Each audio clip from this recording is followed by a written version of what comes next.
Recording in progress. हाँ जी।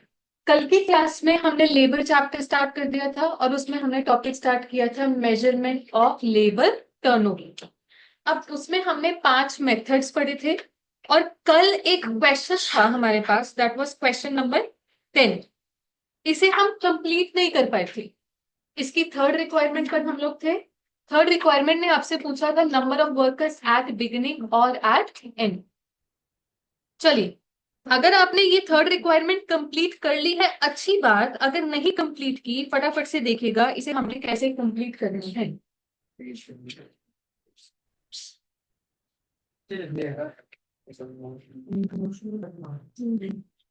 हाँ जी, silence please. Let number of workers in beginning be X. फिर आप वो आइडेंटिटी बनाएंगे कि वर्कर्स एट एंड क्या होता है। वर्कर्स, हाँ जी, पर कल ऐसा है ना कि मैं अज्यूम नहीं कर सकती कि सभी ने कर लिया है। एक बारी मैं क्विकली से रैप अप करवा देती हूँ। वर्कर्स एट बिगिनिंग लेंगे, उसमें ऐड करेंगे नंबर ऑफ एक्सेशंस, माइनस करेंगे नंबर ऑफ सेपरेशंस। हमने वर्कर्स एट बिगिनिंग को अज्यूम किया हुआ है एक्स। एक्सेशंस कितनी थी इस क्वेश्चन में? 42। सेपरेशंस कितनी थी? एक। तो ये कितना हो गया? X plus 23। फिर हम यूज करेंगे एवरेज वर्कर्स वाला concept. Average number of workers आप कैसे पता करते हैं? Workers at beginning and workers at end का एवरेज लेकर। ठीक है जी। अब आपके पास वर्कर्स एट बिगिनिंग कितना है? एक्स, और एट एंड कितना है? X plus 24। और ये नंबर हमने कितना कैलकुलेट किया हुआ है? 600। यहां से एक्स की वैल्यू आ जाएगी, और एक्स की वैल्यू कितनी आ रही है? ये 588। ये है वर्कर्स एट बिगिनिंग। तो एंड वाले कितने हो जाएंगे? 588 प्लस 24 करके, एक्स प्लस 24 है ना, 612। बताइए जी, थर्ड रिक्वायरमेंट सभी को क्लियर है? Absolutely clear to all? ठीक है जी, परफेक्ट। अब देखिएगा इसी क्वेश्चन की फोर्थ रिक्वायरमेंट, ये अभी तक हमने कॉन्सेप्ट डिस्कस नहीं किया है। फोर्थ रिक्वायरमेंट आपसे पूछ रही है equivalent employ turnover rates for the year. ध्यान से देखिएगा, इस क्वेश्चन में जो आपके पास इंफॉर्मेशन है that is pertaining to a quarter, right? तो आपके पास जो भी ये रेट्स अवेलेबल है, 10%, 5%, 3%, these are for a quarter. आपको इनको ईयर में कन्वर्ट करना है। नाउ सिंपल कॉन्सेप्ट ये आपके पास है। इक्विवेलेंट एनुअल टर्नओवर रेट का formula, labour turnover rate calculated for the period. वो इस क्वेश्चन में वो पीरियड हमारा एक क्वार्टर है, अदरवाइज हम मंथली बेसिस पर भी रेट निकाल सकते हैं। तो जो भी लेबर टर्नओवर रेट है फॉर द पर पीरियड, उसको डिवाइड कीजिए number of days in the period और मल्टीप्लाई कीजिए number of days in the year. ठीक है जी। इन दिस क्वेश्चन मुझे बताइए, फ्लक्स मेथड के हिसाब से आपके पास कितना गिवन है? 10%। 10%। 10% आपका एक क्वार्टर का है। क्वार्टर में डेज कितने? अब देखिए, ये आपके पास एक स्पेसिफिक क्वार्टर है एंडिंग ऑन मार्च, 31 मार्च। मतलब इसमें जनवरी के कितने दिन हो गए? 31। फेब्रुवरी के नॉन लीप ईयर है 28, और मार्च के 31। कितने डेज हो गए? Total days 90, multiplied by days in the year 365। तो ये आपके पास रेट आ जाएगा फ्लक्स मेथड का एनुअल रेट, जो भी आ रहा है। 40 समथिंग आ रहा है, 40% समथिंग।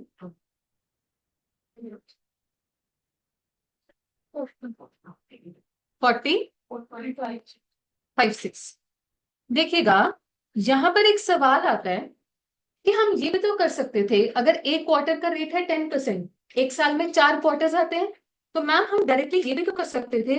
10% अगर पर क्वार्टर है, मल्टीप्लाई बाय 4 क्वार्टर्स कर दो, मैम डायरेक्टली हम 40% आंसर दे सकते हैं।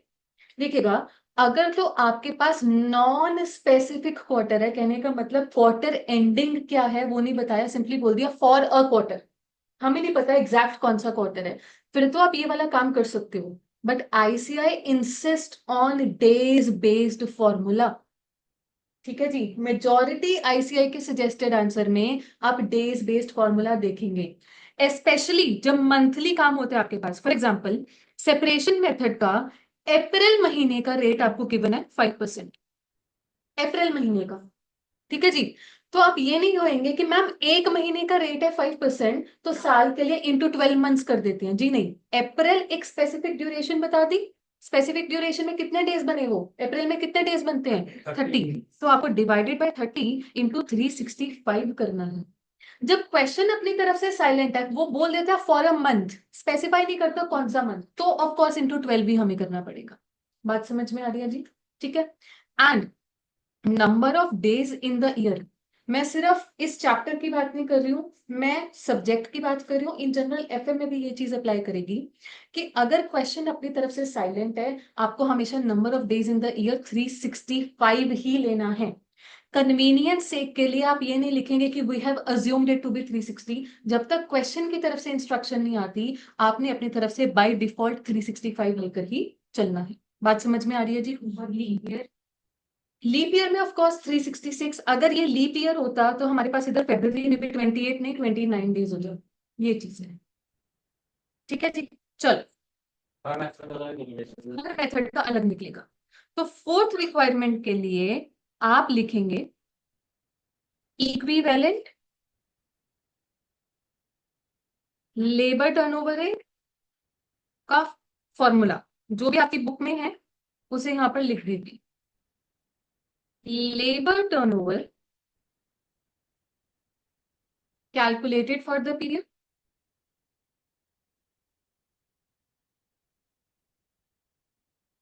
divided by number of days in the period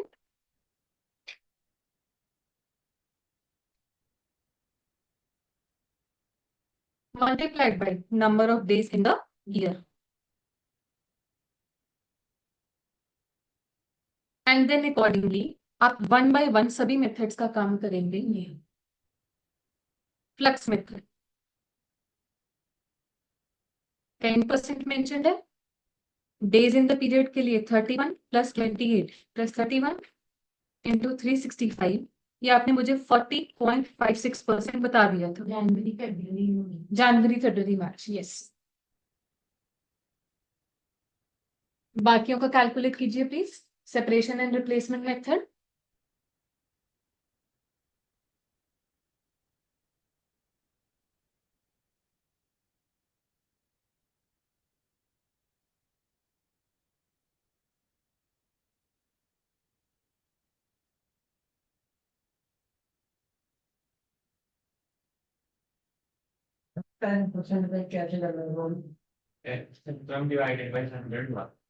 नहीं नहीं, दिस इज परसेंटेज ओनली, और आप निकालने भी परसेंटेज ही वाले हैं, कुछ नहीं बताओ, उसका कुछ नहीं करना, आपने इसको कुछ डेसिमल प्लेसेस में कन्वर्ट नहीं करना।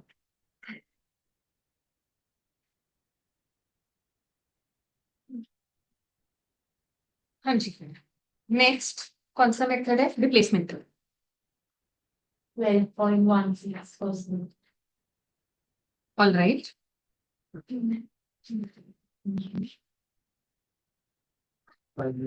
12.16, 6 के बाद क्या है, तो can we make it 12.17। And separation method, ये सेपरेशन, अच्छा ये सेपरेशन था, 5% इज रिप्लेसमेंट ना, बट 20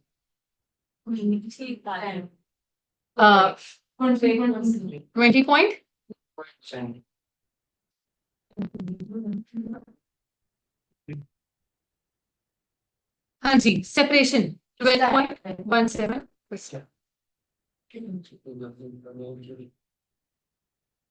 चलो जी चलो, कंप्लीट कर लो, दिस वाज क्वेश्चन नंबर 10।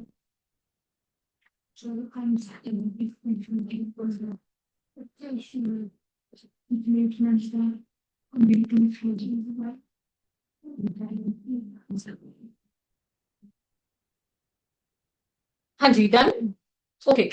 ये कॉन्सेप्ट तब अप्लाई करता है जब हम ऑलरेडी जो काम कर रहे हैं वो एक ड्यूरेशन के लिए कर रहे हैं which is less than a year. मैं आपको पिछले क्वेश्चन में कॉन्सेप्ट क्यों नहीं बता पाई थी, कल the very first question that we did, कौन सा क्वेश्चन किया था, बिल्कुल सबसे पहला 11th question was already for a year, check कर लो एक बारी। क्वेश्चन नंबर 11 ऑलरेडी एक साल की बात ही कर रहा था, वहां पर हम ये कॉन्सेप्ट नहीं ला सकते थे। बट ये वाला क्वेश्चन, क्वेश्चन नंबर 10, एक क्वार्टर की बात कर रहा था। तो जब भी एक ड्यूरेशन की बात की गई है और that duration is different from a complete year, हम ये वाला कॉन्सेप्ट ला सकते हैं। हाँ जी, हो सकता है कि जैसे हमने मंथली को एनुअली किया, हाँ जी, क्वार्टरली को हमने इस क्वार्टरली का एनुअली, हाँ, क्वार्टरली को सेमी एनुअली कर लिया। वो इम्प्लाई क्या करेगा? अगर आपने क्वार्टर की इंफॉर्मेशन एक हाफ ईयर में कन्वर्ट करनी है, इम्प्लाई क्या करेगा? इन जनरल कर तो सकते हो कैलकुलेट, बट ऐसा होता है ना कि हम ये बोल रहे हैं कि एक क्वार्टर का इतना है तो ऑन एन एवरेज पूरे साल का कितना है, समथिंग लाइक दिस। कि पूरे साल में यूजुअली क्या होता है कि कोई भी इंफॉर्मेशन हमें चाहिए होती है तो एनुअल बेसिस की चाहिए होती है। ये चीजें अदरवाइज करने को कर सकते हैं, बट देन अगेन कोई एज सच कोई उसका कंपैरिजन नहीं। या तो हम कंपैरिजन कर रहे हैं कि इस साल का first half compared with last year का फर्स्ट हाफ, और तब हम लेबर टर्नओवर रेट कंपेयर कर रहे हैं, किस साल बेटर हुआ है या वर्स हुआ है, वो चीज है। So then again it is all about the time period for comparison purposes. या तो हम ईयर ऑन ईयर कंपेयर करते हैं, month on month, quarter on quarter, या half year on half year. Then that again depends हमारे पास previous data कौन सा अवेलेबल। फॉर एग्जाम्पल, हमारे पास एक साल पहले का फ्लक्स मेथड का डेटा अवेलेबल था कि एनुअल बेसिस पर 25% हमारा टर्नओवर रेट था लास्ट ईयर। इस साल हमने बोल दिया 40.56 है, तो वो ईयर ऑन ईयर कंपैरिजन हो गया ना। अगर लास्ट ईयर का डेटा हमारे पास first half and second half का है, तो इस ईयर का भी आप इस तरीके से first half and second half में आप कन्वर्ट कर सकते हो। ठीक है जी, all right, can we move ahead with the next question? हाँ जी। ये जो इक्विवेलेंट एनुअल टर्नओवर रेट था, आपने बताया कि जब तो कंप्लीट ईयर का नहीं होगा तभी यूज करेंगे। करेक्ट, इस क्वेश्चन में तो पूछा हुआ था स्पेशली कि करेक्ट। हाँ, अगर ना पूछा ना पूछा तो आपको ये कैलकुलेट करने की जरूरत नहीं है, सेवा भाव नहीं करना। ठीक है जी। हाँ जी, मैंने कॉल किया वो सॉर्ट। हाँ जी, हाँ जी। चलिए जी, बढ़ते हैं आगे। Please come to question number, अभी 12th नहीं, 13th please. Give it a read at your end. Question number 13 को रीडिंग पहले आप लोगों ने देनी है एंड स्टार्ट सॉल्विंग इट, जो भी आपकी अंडरस्टैंडिंग है उसके बेसिस पर। Question number 13 please.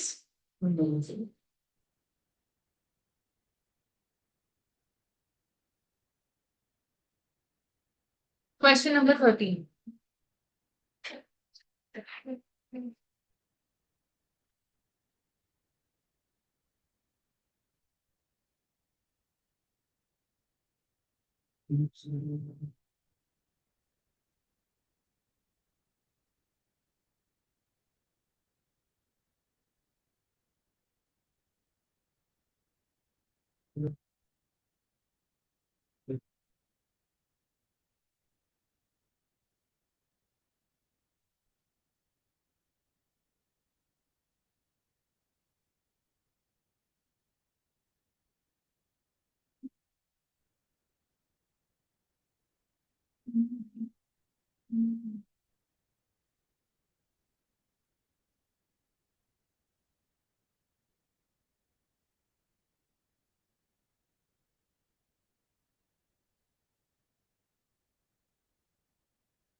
कैसे क्या मैं देख सकती हूँ?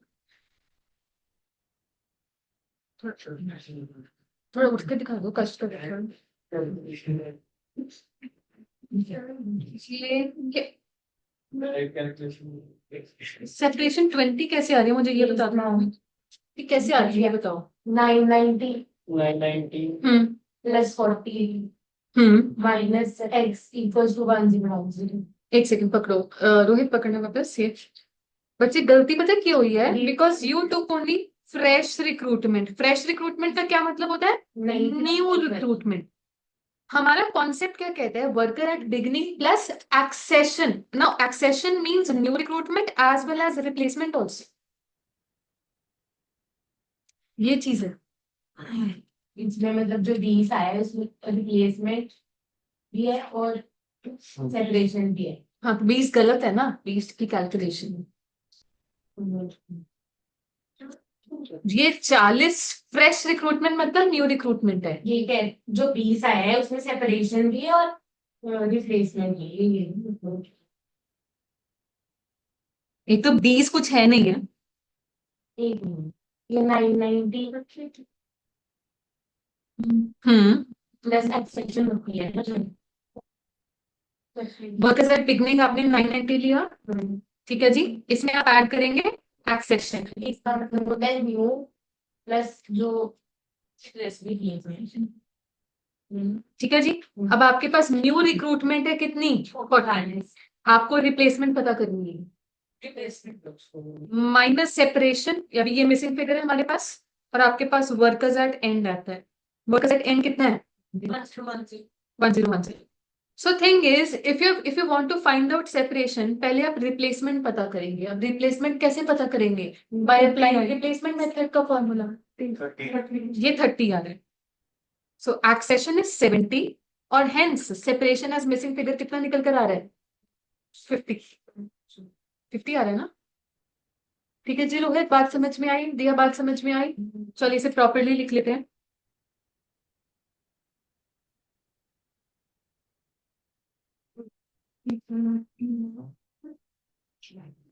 I will insist on proper presentation, proper formula.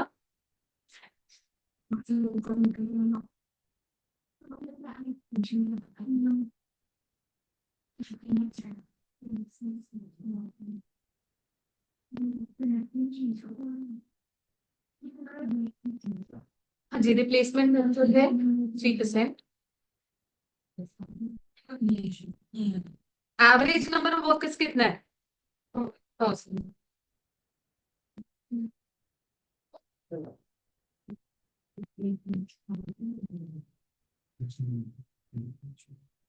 Hence number of replacement आ रहा है आपके पास 30।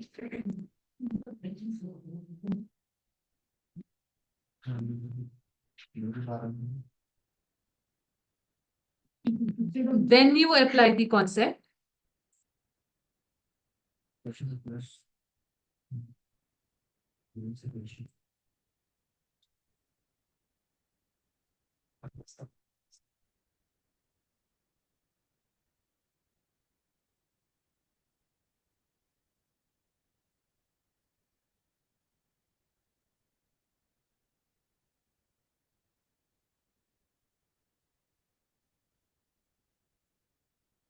Accordingly, separations आपके पास आ जाएगा। फ्लक्स का 12। हाँ जी, किसी को भी कोई दिक्कत आ रही है नंबर ऑफ सेपरेशंस 50 पता करने में तो बता दीजिए प्लीज, रिपीट कर देंगे कॉन्सेप्ट। एंड देन फिर इसके बाद तो आपने फॉर्मूलाज ही लगाने मेथड के।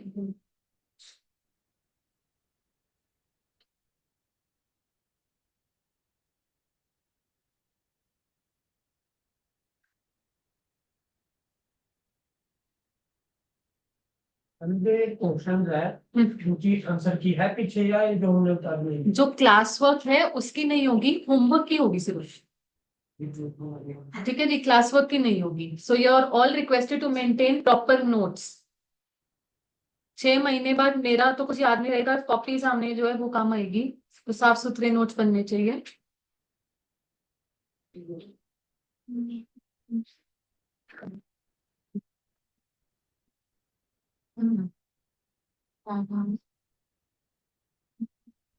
हाँ जी। So as per separation method आपका आंसर आ रहा है 5%, और एज पर फ्लक्स मेथड 12%। सभी के पास आ गया जी? All right. इस तरीके का अगर 5 मार्क्स का क्वेश्चन आपके पास आ जाए तो बताओ दिक्कत है? जहां पे आपको ये मिसिंग फिगर्स पता करनी पड़ रही है, कभी सेपरेशन पता कर रहे हैं, कभी रिप्लेसमेंट पता कर रहे हैं। ठीक है जी। Now let's take a look at examination questions. आप कंप्लीट करते रहिए जो कर रहे हैं। एक बारी मेरे साथ साथ एग्जामिनेशन क्वेश्चन पर आइए। Page number 3.22। क्वेश्चन नंबर 2 ये है मई 2018 अटेम्प्ट का। एक बार गो थ्रू इट वंस।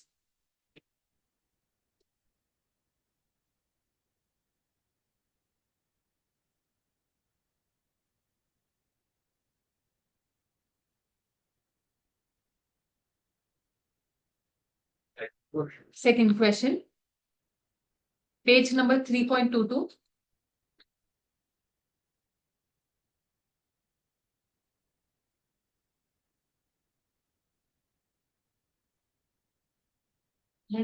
अभी नहीं करना, पर वैसे बताओ हो जाएगा अगर आप घर पे करेंगे तो। इस क्वेश्चन ने आपसे इक्विवेलेंट एनुअल टर्नओवर रेट भी मांगा है, बिकॉज ये जो ड्यूरेशन है ये है दिसंबर महीने की। ठीक है, तो जो भी आप आंसर्स निकालेंगे आप उसको डिवाइडेड बाय 31 करेंगे इंटू 365। इन्होंने सामने से खुद ही 365 लेने को बोले। ठीक है जी, तो ये आपके होमवर्क में चला गया ये question, question number 2। And one of you will give me a reminder in the evening, ma'am please share suggested answers of this labour chart. जो भी एग्जामिनेशन क्वेश्चन है उनको उनके आईसीआई वाले सजेस्टेड आंसर आपको प्रोवाइड किए जाए। ठीक है जी, वो पीडीएफ मिल जाएगी आपको, ग्रुप में भेज दी जाएगी। क्वेश्चन नंबर 2 चला गया। और क्वेश्चन नंबर 8 5 मार्क्स का है ये। क्वेश्चन नंबर 10 ये भी 5 मार्क्स का है।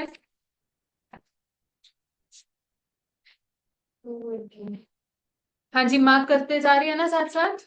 Question number 2, question number 8, question number 10 and exam questions में तो यही। अगर आपकी इच्छा है तो EPQ1 भी कर सकते हैं, which is already solve in the book for you. EPQ1, EPQ2 भी कर सकते हैं। बस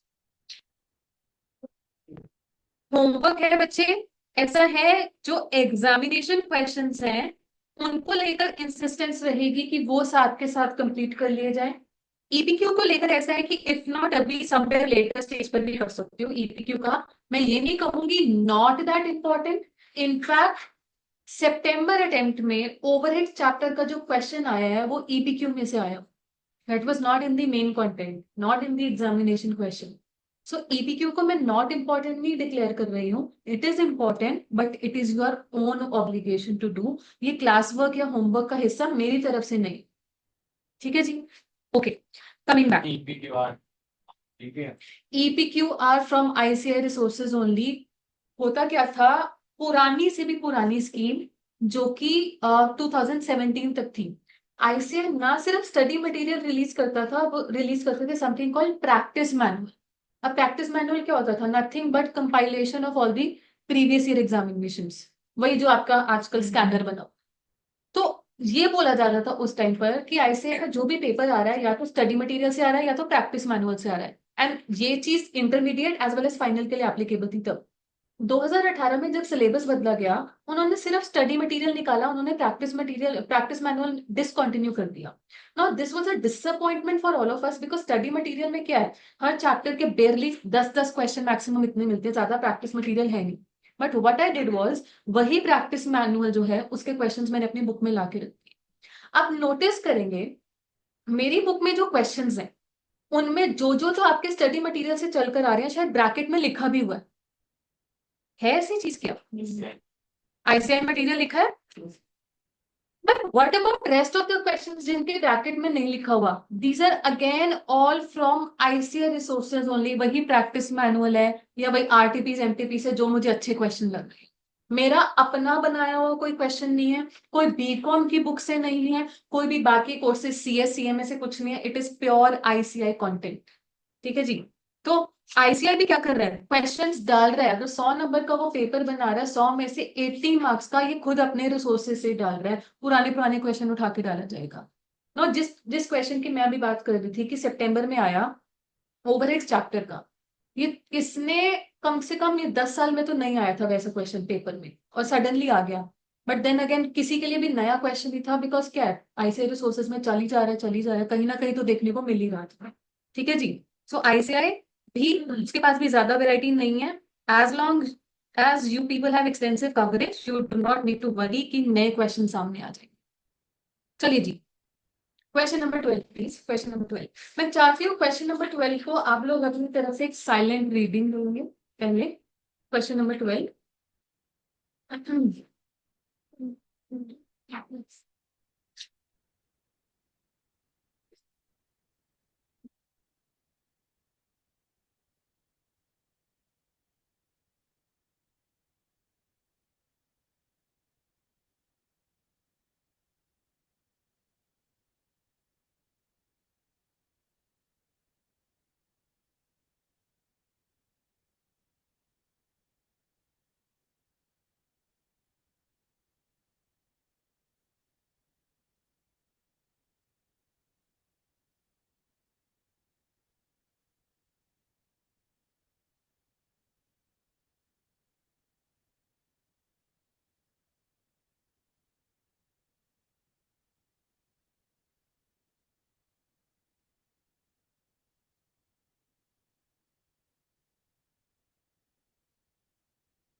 हाँ, पेरोल कंपनी का meaning total employ. Employees and payroll, हाँ जी, टोटल एम्प्लॉयज फॉर। सर ये 8 डेजिग्नेशन का मेंशन है हाँ जी, जो भी है ये 8 डेजिग्नेशन है इन सभी का मिलाकर। एग्जैक्ट सेंटेंस यही पढ़ रहे हैं ना आप? तो टोटल मतलब सभी डेजिग्नेशन का मिलाकर।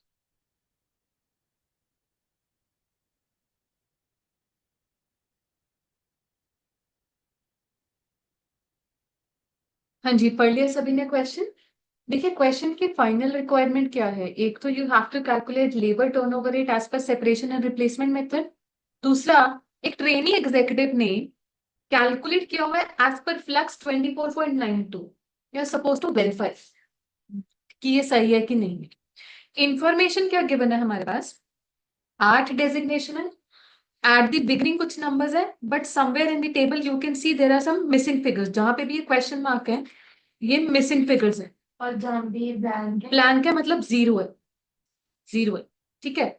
अच्छा, ये 8 डेजिग्नेशन के बाद सेम ही टेबल में हमें क्या बताया गया है, employees transferred from subsidiary company. आप सभी जानते हैं सब्सिडरी का मतलब क्या होता है, हम है पेरेंट कंपनी, हमारी एक सब्सिडरी है, राइट है जी।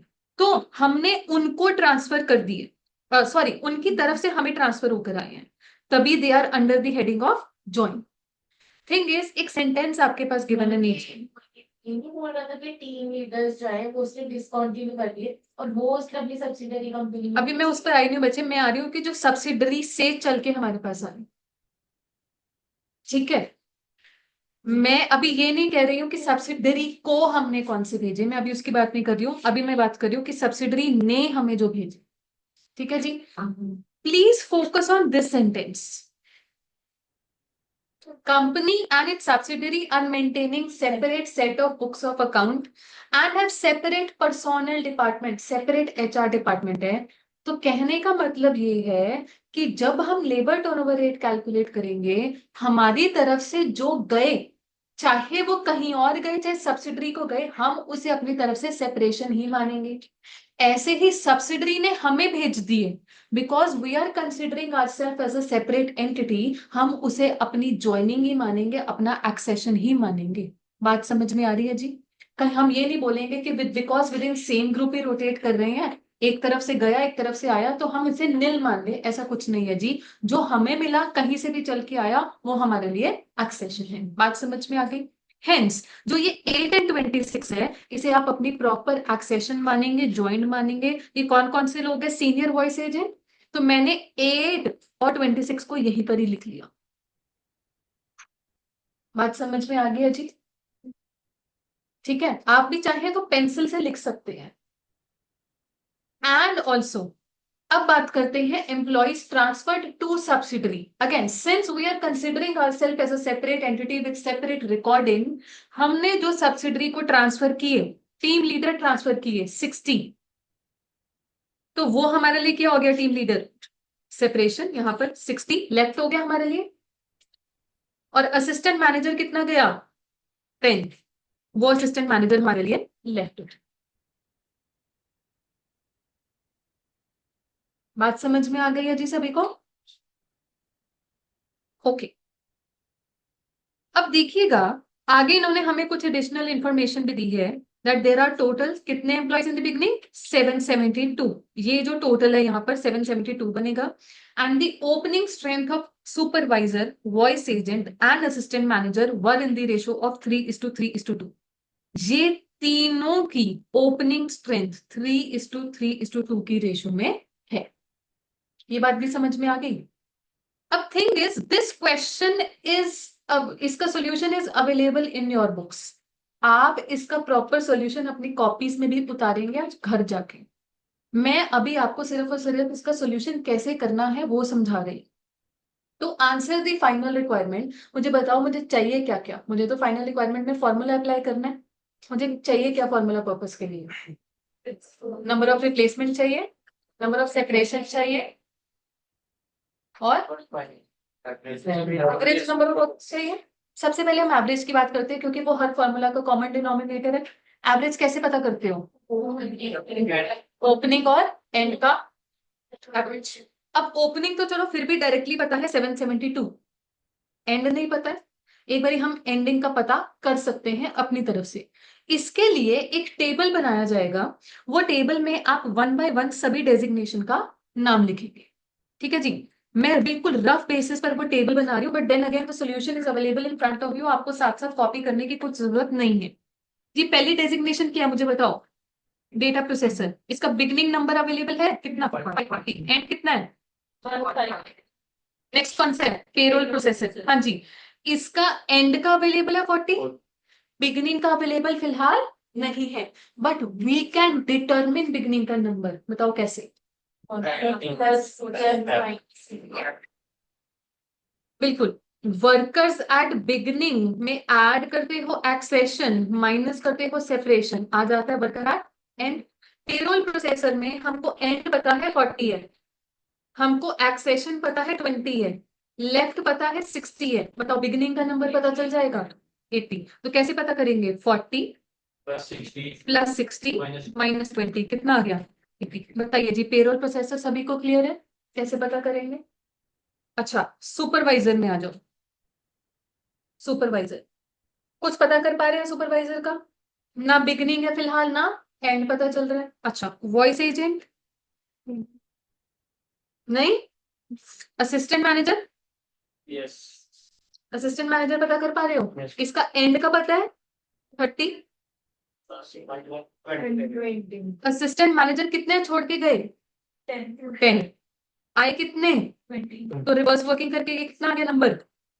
20। बताइए जी, असिस्टेंट मैनेजर सभी को क्लियर है?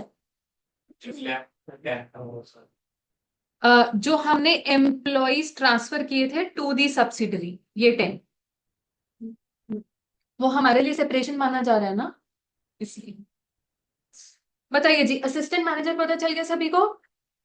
अब वो सेंटेंस देखिएगा कि opening strength of supervisor, voice agent and assistant manager is in the ratio 3:3:2। तो अगर असिस्टेंट मैनेजर 20 है तो वॉइस एजेंट कितना हो गया? 30, और सुपरवाइजर कितना हो गया? 30। ये भी क्लियर है सभी को? क्लियर है? और यहां से आप सुपरवाइजर और वॉइस एजेंट का एंड का नंबर भी पता कर सकते हो जी। पता करते हैं। सुपरवाइजर अगर बिगिनिंग में 30 है, ज्वाइन कितना किया? 60। कोई लेफ्ट है इसका? नहीं है। कितना हो गया ये नंबर? 90। वॉइस एजेंट 30 शुरू में था, ज्वाइन कितना किया? 20। लेफ्ट कितना है? 20। एंड का नंबर कितना आ गया? 30। बताइए जी, 5 डेजिग्नेशंस कवर हो चुकी हैं, साथ के साथ क्लियर है क्या? कहीं पर भी कोई भी डाउट है तो प्लीज रोक दीजिएगा। असिस्टेंट मैनेजर के बाद क्या है? Senior voice agent. हाँ जी, सीनियर वॉइस एजेंट का नंबर अवेलेबल है बिगनिंग और एंड का 4 and 12। Senior data processor 8 and 34। Now let's talk about team leaders. Team leaders को लेकर एक लाइन मेंशन की गई थी that company has abandoned the post, hence जितने भी टीम लीडर्स थे all of those were transfer to the subsidiary. ये लाइन मिल गई सभी को? कितने हमने सब्सिडरी को ट्रांसफर किए? तो आप बोलोगे कि हमारे पास शुरू में भी 60 ही थे, जितने थे सारे भेज दिए, और ऑफ कोर्स पोस्ट ही खत्म कर दी, तो हम कोई न्यू रिक्रूटमेंट तो करेंगे भी नहीं इस पोस्ट के नाम की। एंड में हमारे पास नंबर बचेगा 0। ये भी क्लियर है सभी को? चेक कीजिए बिगनिंग, फटाफट से कैलकुलेशन करना, क्या ये नंबर 772 आपका वेरीफाई हो रहा है?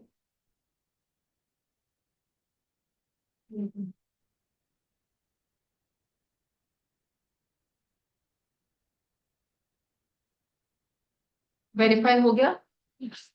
ऐसे ही आप एंड का नंबर निकाल लेंगे और आपके पास एवरेज आ जाएगा। बच्चे निकालने की जरूरत नहीं है, सॉल्यूशन ऑलरेडी आपके पास है। मुझे बताओ चीज समझ में आ गई है कि नहीं आ गई है? Let's be concept oriented rather than calculation oriented. बताओ समझ में आ गया ना कैसे करना है ये वर्किंग नोट? चलो, हमारा डिनोमिनेटर आ गया है। अब न्यूमरेटर के लिए क्या क्या पता करना है? अलग अलग मेथड्स के लिए नंबर ऑफ सेपरेशन अलग से पता करना है, रिप्लेसमेंट अलग से पता करना है, और क्या पता करना है? फ्लक्स मेथड वेरीफाई करने के लिए और क्या चाहिए? एक्सेशन भी चाहिए। हम क्या करेंगे, एक वर्किंग नोट नंबर 2 बनाएंगे जिसमें अगेन सारी डेजिग्नेशन की हमने रोज बनानी है। देखो जी, आपको क्वेश्चन क्या मेंशन करके दे रहे हैं? ज्वाइंट। ज्वाइंट को हम प्यार से क्या बोल सकते हैं? एक्सेशन। क्वेश्चन आपको लेफ्ट बता रहा है जिसको हम प्यार से क्या बोल सकते हैं? Separation. All you need to calculate is, एक तो रिप्लेसमेंट अपनी तरफ से, ज्यादा से ज्यादा न्यू रिक्रूटमेंट। एक बारी फर्स्ट डेजिग्नेशन को पकड़िए, डेटा प्रोसेसर। इसमें आपको जॉइंट दिखाई दे रहा है 1080 और लेफ्ट दिखाई दे रहा है 60। अब ध्यान से देखिएगा, due to lack of any other data हम यहां पर यह अजम्पशन ले सकते हैं कि जो लेफ्ट है उनकी इस साल के दौरान रिप्लेसमेंट तो आ गई होगी। We are taking a very suitable assumption. कहने का मतलब हमने ज्वाइनिंग करवाई है 1080 डेटा प्रोसेसर्स की। हम ये हरकतें तो नहीं करेंगे ना कि जो ऑलरेडी क्रिएटेड पोस्ट थी उसको तो खाली छोड़ दिया, और जो हायरिंग हुई है सीधा न्यू की हुई है, कि हम बोलते सारे का सारा 1080 आया ही न्यू पोस्ट के लिए। तो पहले तो यही कोशिश होगी कि जो पुरानी पोस्ट चल रही थी उसकी हायरिंग होगी, उसके बावजूद हायरिंग हो रही है, दिखाई दे रहा है ना, उसके बावजूद हायरिंग हो रही है कितनी? 1020। वो हो जाएगी न्यू पोस्ट के लिए, मतलब न्यू रिक्रूटमेंट हो गई है। एक बार ध्यान से देख लीजिए, क्योंकि कोई और इंफॉर्मेशन अवेलेबल नहीं है। मैंने आपको कल क्या सिखाया था? हमेशा बाय डिफॉल्ट नहीं मानना चाहिए कि जो सेपरेशन है वही रिप्लेसमेंट है। बट इस क्वेश्चन में अगर हम ये बोल दें कि जी हम ना रिप्लेसमेंट कोई मानते ही नहीं, सारा का सारा 1080 न्यू रिक्रूटमेंट मान लो, ये कंपनी के लिए लॉजिकल नहीं है। पुरानी पोस्ट अनफिल्ड रहने दी और न्यू पोस्ट के लिए हायरिंग कर ली, ऐसा नहीं। ठीक है जी? एक बारी आप लोग ही मेरी हेल्प करेंगे for the next designation payroll processor. हाँ जी, ज्वाइनिंग है 20 की और लेफ्ट है 60। अब आप लोग सोच के बताइए, हम ये बोलेंगे जो ज्वाइनिंग हुई है वो रिप्लेसमेंट के लिए हुई है, रादर आफ्टर दिस अभी भी कुछ पोस्ट वेकेंट रह जाएंगी क्योंकि टोटल सेपरेशन तो 60 थी। That means there is no new recruitment. बात समझ में आ गई? आगे बढ़िए। सुपरवाइजर पेरोल का टॉपिक निकालना 20 आज का 20 में मेंशन है आपके पास ये। प्लेसमेंट देखिए हम ये बोल रहे हैं कि अगेन वो असम्पशन नहीं ले सकते, एक बार देखिएगा। हम ये बोल दें कि जो ज्वाइनिंग हुई है क्लियर कट न्यू रिक्रूटमेंट के लिए हुई है, हमारी अगर सेपरेशन है मतलब वैकेंसी क्रिएटेड है, दे आर गोइंग अनफिल्ड। हम ये तो नहीं एज्यूम कर सकते। हम ये बोलेंगे कि जो ज्वाइनिंग हुई है प्रायोरिटी मानी जाएगी कि पहले तो हमको पुरानी पोस्ट के लिए ही अपना फिल करना है, वो पोस्ट फिल करनी है। सो ये प्रायोरिटी बेसिस के हिसाब से हमने डिसाइड किया 20 इज रिप्लेसमेंट, जो ज्वाइनिंग हुई रिप्लेसमेंट के नाम की हुई। ठीक है जी, जब तक ये नहीं भर जाता, पुरानी पोस्ट नहीं भर जाती, तब तक हम न्यू रिक्रूटमेंट नहीं करेंगे। अभी तक तो पुरानी पोस्ट भरी भी नहीं गई। वैसे तो टोटल पोस्ट कितनी खाली थी? 60। आउट ऑफ 60 हमने 20 फिल की है, सारी रिप्लेसमेंट के नाम की है। हाँ जी, सुपरवाइजर 60 ज्वाइनिंग है, कोई इसमें लेफ्ट है क्या? सब्सिडरी को भी नहीं गया हुआ ना ये। चलो पेरोल प्रोसेसर, पेरोल प्रोसेसर अभी I will get back to your point, मेरे को 2-3 मिनट और दे। सुपरवाइजर है और इसमें कोई सेपरेशन नहीं है। अब आप सोचिए क्या कर सकते हैं। कोई सेपरेशन नहीं है मतलब पोस्ट ही खाली नहीं हुई, कोई पोस्ट खाली नहीं हुई तो मतलब कोई रिप्लेसमेंट भी नहीं आएगी, यानी कि जो ज्वाइनिंग है वो सारी की सारी न्यू रिक्रूटमेंट के लिए। बताइए जी, ये पॉइंट क्लियर है? दिया ये वाला पॉइंट क्लियर है? आगे बढ़ते हैं एक बार के लिए। वॉइस एजेंट, हाँ जी, वॉइस एजेंट में क्या है? 20 ज्वाइंट 20 लेफ्ट। अब बताओ 0-0 20 थिंग इज ये दोनों मिलाकर एक्सेशन बनेंगे ना, तो हम बोलेंगे जो ज्वाइनिंग है क्लियर कट रिप्लेसमेंट के नाम की है, there is no new recruitment. ये पॉइंट भी रिपीट कर दिया, ये क्लियर है? अब आप जाओ इस पॉइंट वापस। यहाँ पर ज्वाइनिंग कितनी थी? 20 ज्वाइन, ये दोनों चीजें दे रखी। ठीक है जी, तो बोलेंगे जो ज्वाइनिंग है प्रायोरिटी बेसिस पर वो रिप्लेसमेंट के नाम की, जब तक रिप्लेसमेंट वाली सीट्स फिल नहीं हो जाती हम न्यू रिक्रूटमेंट नहीं माने। अभी भी इसमें 40 बाकी हैं। 40 बाकी, एग्जैक्ट। क्लियर हो गया अभी पॉइंट? चलिए जी नेक्स्ट। असिस्टेंट मैनेजर ज्वाइनिंग 20 है, लेफ्ट कितने थे? 10। अब बताओ, 10 उसमें आएंगे रिप्लेसमेंट बिकॉज 10 पीपल लेफ्ट, तो दोस 10 people were replaced. Replacement complete होने के बाद भी हमने अगर ज्वाइनिंग करवाई है तो वो करवाई है न्यू रिक्रूटमेंट के नाम की। बताइए जी, ये क्लियर हो गया सभी को? Next, senior voice agent. हाँ जी, कितनी ज्वाइनिंग है उनकी? 8। कोई लेफ्ट नहीं है। अब बताओ, जब कोई लेफ्ट ही नहीं है तो कोई रिप्लेसमेंट ही नहीं है, जो ज्वाइनिंग है वो न्यू रिक्रूटमेंट के नाम की है। नेक्स्ट,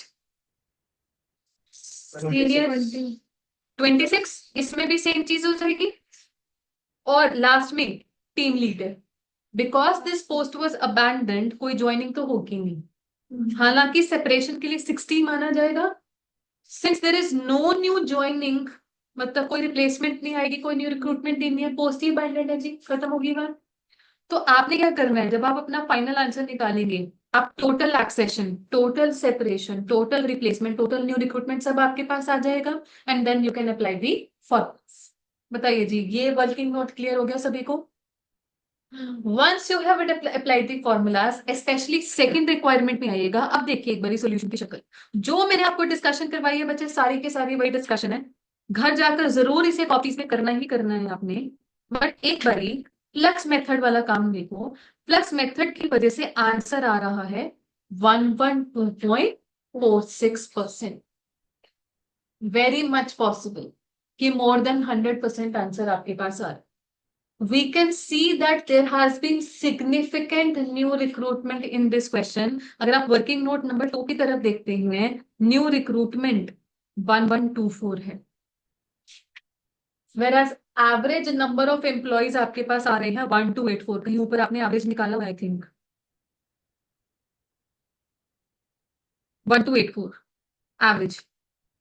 ठीक है जी. सो डेफिनेटली यहाँ पर आंसर मोर देन 100 जा सकता है, वो कोई घबराने वाली बात नहीं है. But thing is flux method को लेकर क्वेश्चन ने आपको क्या बोला है कि ट्रेनी एग्जेक्टिव ने जो निकाला, कितना निकाला, 24.9. आप बताओ वो सही है कि नहीं है, गलत दिखाई दे रहा है. आपने ये तो कमेंट देना है कि वो गलत है, बट कहीं ना कहीं आपको रीजन भी बताना है कि क्यों गलत.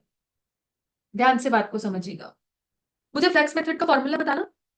Number of separation, number of accession. Number of accession को आप एक्सपैंड करके ऐसे भी लिख सकते हैं, number of replacement plus number of. आप ध्यान से समझिएगा. इसमें डबल काउंटिंग होगी क्योंकि रिप्लेसमेंट और सेपरेशन का सेम. करेक्ट है. फ्लेक्स मेथड का कॉन्सेप्ट ही यही है कि there is a possibility of double counting, उसमें कुछ फॉल्ट नहीं है. बट थिंग इज कुछ कुछ किताबों में, स्पेशली बीकॉम बुक्स में ज्यादातर ये चलता है कि ना इस तरीके से फॉर्मूला प्रेजेंट किया जाता है, बोला जाता है if there is no new recruitment, flux method का फॉर्मूला बन जाएगा separation plus replacement. However if there is new recruitment, flux method के फॉर्मूला में आ जाएगा separation plus replacement plus new recruitment. बताओ कोई तुक है ये दो दो फॉर्मूला देने का. एक ही बात बस. If there is no new recruitment, अपने आप ही ये चीज जीरो बन जाती है, अपने आप ही ये चीज बैठ जाती है ना फिट. बट होता क्या है, जो एक बच्चे का दिमाग है वो किस तरीके से चलता है, बस पहला फॉर्मूला याद करें. ये चीज होती है if there is no new recruitment, या इफ देर इज रिक्रूटमेंट वाले जैसे वर्ड्स तो देखे नहीं जाते, ये बोलते हैं अरे ये तो बेकार से इंग्लिश होगी कोई. फॉर्मूला देखो क्या है, फॉर्मूला देखो. तो ये पुराने जमाने से स्पेशली काफी ऑथर्स की बुक्स में चलती आ रही है चीज. मैंने तो नहीं आपको ऐसे सिखाया, मैंने आपको क्लियर कट एक फॉर्मूला बताया. जहां पर नो न्यू रिक्रूटमेंट है, अपने आप ही ये चीज जीरो हो जाएगी, अपने आप ही ये फॉर्मूला बैठ जाता है. And this is the exact mistake जो कि उस ट्रेनी एग्जीक्यूटिव ने की है. उसने न्यू रिक्रूटमेंट होने के बावजूद फ्लेक्स मेथड के न्यूमरेटर में ये ले लिया है. आप चेक करो, मुझे अपना सोल्यूशन देखकर बताओ आपके पास टोटल सेपरेशन कितनी आई हुई है बच्चे. 210. और टोटल रिप्लेसमेंट 110. और एवरेज वर्कर 1284 था. इंटू 100 करके बताओ. बिगिनिंग और एंड का एवरेज लेकर 24.92 आ गया, वही उसने निकाला हुआ है. So basically what mistake trainee executive has done in this question is that they have not considered number of new recruitments for flux method, जबकि होनी चाहिए थी. बात समझ में आ गया जी. बताएं, कर लेंगे आप इसे घर पे कंप्लीट, प्रॉपर आपकी कॉपी में उतरना चाहिए. ये नहीं सोचना हाँ हाँ बुक में ऑलरेडी सोल्यूशन तो है, ना भी करे कॉपी में तो क्या हो गए जी. दिस इज द क्वेश्चन जो अलग अलग वर्जन के साथ आरटीपीस में बार बार आ रहा है. You should have absolute confidence in solving this question. वो तभी आएगा जब हाथ से निकले. ठीक होगी जी बात. चलिए अब इस टॉपिक में लेबर टर्नओवर में ही एक छोटा सा टॉपिक है. The topic is called calculation of profit lost due to labour turnover. Labour turnover होने की वजह से बिजनेस को क्या प्रॉफिट का नुकसान होगा, बेसिकली लॉस क्या होगा, प्रॉफिट कम होगा. ऐसा क्यों, किस वजह से, सोचिए. लेबर टर्नओवर की वजह से बिजनेस की प्रॉफिटेबिलिटी में इंपैक्ट आता है. क्यों? 1.1. हाँ जी आरती बात. ट्रेनिंग एक्सपेंसेस, एफिशिएंसी कम हो जाती है. Productivity and efficiency is less. बिल्कुल ठीक है. हाँ जी. अनस्किल्ड कॉस्ट बढ़ जाती है, रिप्लेसमेंट कॉस्ट. बिल्कुल वही. Training cost, selection cost, hiring cost, recruitment cost. ठीक है जी. ठीक है. हाँ जी. प्रोडक्टिविटी कम हो जाती है, मतलब जो आउटपुट बन सकता था वो नहीं बनेगा, तो कहीं ना कहीं वो एक नुकसान है. एंड ऑल्सो कई बार जो आउटपुट बनता है वो भी डिफेक्टिव बन जाता है जी. तो वो डिफेक्टिव आउटपुट को भी करेक्ट करने की रेक्टिफिकेशन कॉस्ट भी लग सकती है. So all of these extra cost, ये सब अल्टीमेटली बन जाता है profit lost due to labour turnover. यही हमारा अगला कॉन्सेप्ट है. ठीक है. क्वेश्चन पर आने से पहले एक छोटी सी चीज आपको बताना चाहेंगे, आप लोगों ने बचपन में प्रॉफिट की कैलकुलेशन बस ऐसे सीखी है, सेल्स में से कॉस्ट माइनस कर दो, प्रॉफिट आ जाता है, ठीक है जी। बट और इस कॉस्ट में हमारे पास वेरिएबल कॉस्ट भी कवर्ड होता है और फिक्स भी कवर्ड होता है। बट कॉस्ट अकाउंटिंग में हम ऐसे बात करते हैं कि सेल्स में से पहले माइनस करोगे variable. There is one specific term जो कि आज आप पहली बार सीखने वाले हैं, कंट्रीब्यूशन। सेल्स में से वेरिएबल कॉस्ट माइनस कर दो तो आता है कंट्रीब्यूशन, कंट्रीब्यूशन में से फिक्स्ड कॉस्ट माइनस करोगे तो आता है profit. So if I ask you what is contribution, सभी को क्लियर हो गया, इट इज सेल्स में से वेरिएबल कॉस्ट माइनस। ये कंट्रीब्यूशन के ऊपर एम्फेसिस क्यों दिया जा रहा है, जरा बात को समझिएगा। मान लीजिए selling price per unit is 10, variable cost per unit is 4, तो कंट्रीब्यूशन पर यूनिट कितनी आ गई, 6। फॉर एग्जाम्पल हम 10 यूनिट्स बेच रहे हैं, so what is the total sale value बता सकते हैं, 100, वेरिएबल कॉस्ट कंट्रीब्यूशन 60। अच्छा मान लीजिए टोटल फिक्स्ड कॉस्ट जो इनकर की जा रही है दैट इज ₹30, तो प्रॉफिट कितना आ गया, 30।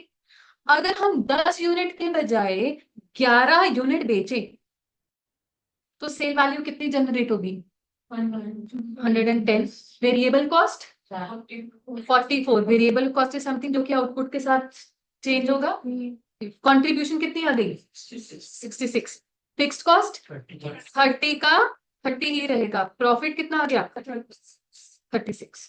तो कंट्रीब्यूशन पर एम्फेसिस इसलिए दिया जा रहा है कि once fixed cost is covered, पहले से ही कंपनी प्रॉफिट कमा रही है, तो अब अगर कंपनी ने आउटपुट बढ़ा दिया, कोई एडिशनल फिक्स कॉस्ट तो नहीं लग रहा, आउटपुट बढ़ाने से कंट्रीब्यूशन बढ़ जाएगी, कंट्रीब्यूशन बढ़ने से उतने से ही प्रॉफिट भी बढ़ जाएगा। तो इसलिए एक बिजनेस को एम्फेसिस देना चाहिए on contribution maximisation. If contribution is maximised automatically profit is maximised. तो कॉस्ट अकाउंटिंग पता है क्या बोलती है कि एक हमारा चैप्टर है बुक 2 में जाकर मार्जिनल कॉस्टिंग, वहां पर स्पेसिफिकली बात की जाती है फिक्स कॉस्ट का रोना नहीं रोना होता, once it is covered by the business, one profit already business कमा रही है मतलब कवर्ड चल रहा है, तो ये आगे भी कवर्ड ही चलेगा। आप आउटपुट बढ़ाने की बात करो, आप कंट्रीब्यूशन बढ़ाने की बात करो, ठीक होगा, ठीक हो गया जी कॉन्सेप्ट। ओके, कंट्रीब्यूशन से ही रिलेटेड एक नया कॉन्सेप्ट एक और चलकर आ रहा है, उसका नाम है प्रॉफिट वॉल्यूम रेशो। सब आपको लिखवाया जाएगा, पहले बात को समझेंगे। प्रॉफिट वॉल्यूम रेशो जिसको हम प्यार से पीवी रेशो बोलते हैं, इसका हिंदी में मतलब होता है कंट्रीब्यूशन सेल्स का कितना परसेंट। ठीक है जी, एक बार आप चेक करो पर यूनिट इंफॉर्मेशन के हिसाब से 610 का कितना परसेंट है, 60%। 60 100 का कितना परसेंट है, 60%। 66 110 का कितना परसेंट है, 60%। तो ये बोला जाता है कि as long as per unit selling price 10 है, पर यूनिट वेरिएबल कॉस्ट 4 है, आप आउटपुट बढ़ाते जाओ कम करते जाओ, आप आउटपुट 10 यूनिट बेचो या 10 करोड़ यूनिट बेचो, पीवी रेशो तो 60% ही रहेगी। ठीक है जी। नाउ क्यों मैं आपको अभी ये कॉन्सेप्ट सिखा रही हूँ, वैसे इस प्रॉपर कॉन्सेप्ट की इंट्रोडक्शन मार्जिनल कॉस्टिंग चैप्टर में होगी। मान लीजिए लेबर टर्नओवर ना होती तो बिजनेस बना सकता था 11 unit, due to labour turnover वो एक्चुअली बना पाया 10 यूनिट। तो ये हो गया शुड बी जो हो सकता था, और ड्यू टू लेबर टर्नओवर थोड़े 1 यूनिट कम बना दी। तो 1 यूनिट कम बनने की वजह से बिजनेस को नुकसान क्या हुआ, 6 रुपए का प्रॉफिट कम हो गया 6 रुपए से। अगर मैं सिंपली ये बोल दूं कि प्रॉफिट कम है मतलब कंट्रीब्यूशन कम है, बात एक ही है, क्योंकि यूनिट अगर कम हो भी गई फिक्स कॉस्ट में तो कोई फर्क नहीं पड़ता। ठीक है जी। सो कैन आई से whatever is loss in profit that is ultimately equal to loss in contribution। बताइए जी, यहां तक साथ साथ बात समझ में आ रही है। अच्छा, फॉर एग्जाम्पल एक बार के लिए ना मुझे ये चेंजिंग फिगर भी बताना, what is loss in sale value, what is differential sale value 10, what is differential variable cost 4, तो मेरे पास डिफरेंशियल कंट्रीब्यूशन आ रही है 6। व्हाट इफ क्वेश्चन हमें ये इंफॉर्मेशन ना भी दे, ये कुछ इंफॉर्मेशन अवेलेबल नहीं है। वो सिर्फ और सिर्फ हमें ये बोल रहा है that due to labour turnover sale revenue 10 रुपए से कम हो गया था। और क्वेश्चन आपको इंफॉर्मेशन दे रहा है दैट पीवी रेशियो इज 60%। एक बार पीवी रेशियो का फॉर्मूला देखो, कंट्रीब्यूशन अपॉन सेल्स। इसको आप ऐसे भी बोल सकते हो, loss in contribution divided by loss in sales. ठीक है जी। तो अगर क्वेश्चन आपको लॉस इन सेल वैल्यू 10 रुपया बता रहे हैं और वो पीवी रेशो आपको 60% बता रहे हैं, क्या आप अपनी तरफ से लॉस इन कंट्रीब्यूशन कैलकुलेट कर सकते हैं? कितना आ जाएगा लॉस इन कंट्रीब्यूशन? 6 रुपया। And whatever is loss in contribution वही बन जाएगा लॉस इन प्रॉफिट। तो thing is among other things, जैसा कि आपने मुझे बताया कि due to labour turnover training cost भी लगती है, सिलेक्शन रिक्रूटमेंट कॉस्ट भी लगती है। आपने ये भी चीज बोली थी मैम, आउटपुट कम बनता है। आउटपुट कम बनता है इसका मतलब कंट्रीब्यूशन कम जनरेट होती है, and whatever is the contribution loss that is profit loss, that is one part of profit loss. बात समझ में आ गई है जी? एक बारी हम इस चीज को कॉन्सेप्ट में लिख लेते हैं, और अगर रिपीट एक्सप्लेनेशन रिक्वायर्ड है आपको दे देंगे। पहले एक बारी जो पेज नंबर 3.8 है उस पर मेरे साथ साथ लिखिए, पेज नंबर 3.8 प्लीज। सबसे पहले तो कंट्रीब्यूशन का कॉन्सेप्ट,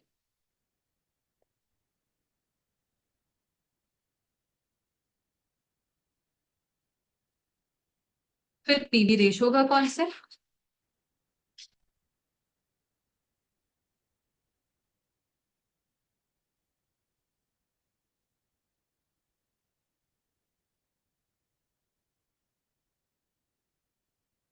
फिर कंट्रीब्यूशन लॉस्ट,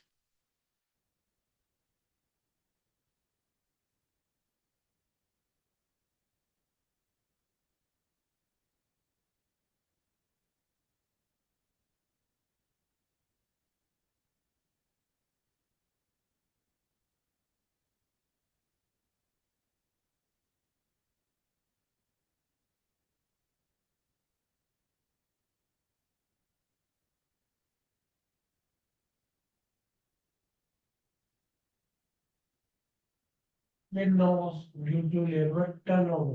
हाँ जी।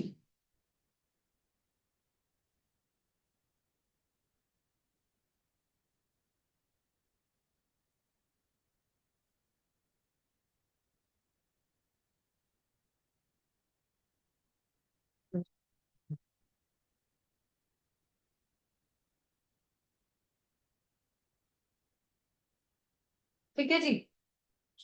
तो अब देखो, क्वेश्चन अगर आपको ये बताए कि due to labour turnover 3 lakh रुपए की सेल कम हुई थी, sales value lost is 3 lakh, and PV ratio is 20%। PV ratio का क्या मतलब होता है? कंट्रीब्यूशन सेल्स का कितना परसेंट है। तो अगर सेल लॉस्ट है 3 लाख और कंट्रीब्यूशन उसका 20% है, तो कंट्रीब्यूशन लॉस कितनी आ जाएगी? 60,000। तो हम बोल रहे हैं कंट्रीब्यूशन लॉस है 60,000 और वही हमारा प्रॉफिट लॉस भी हो जाएगा। जितने से कंट्रीब्यूशन कम हुई उतने से प्रॉफिट भी कम हो जाएगा, क्योंकि कंट्रीब्यूशन और प्रॉफिट के बीच में फर्क किस बात का, ये बताओ? फिक्स्ड कॉस्ट का। फिक्स्ड कॉस्ट में कोई फर्क आता ही नहीं। तो अगर कंट्रीब्यूशन कम हो गई 60,000 से, प्रॉफिट भी कम हो गया 60,000 से। बताइए जी, क्लियर है ये चीज? कोई कॉन्सेप्ट की एक्सप्लेनेशन यहाँ पे रिक्वायर्ड है तो प्लीज बता दीजिए, otherwise we will move to the question after a 2 minute halt.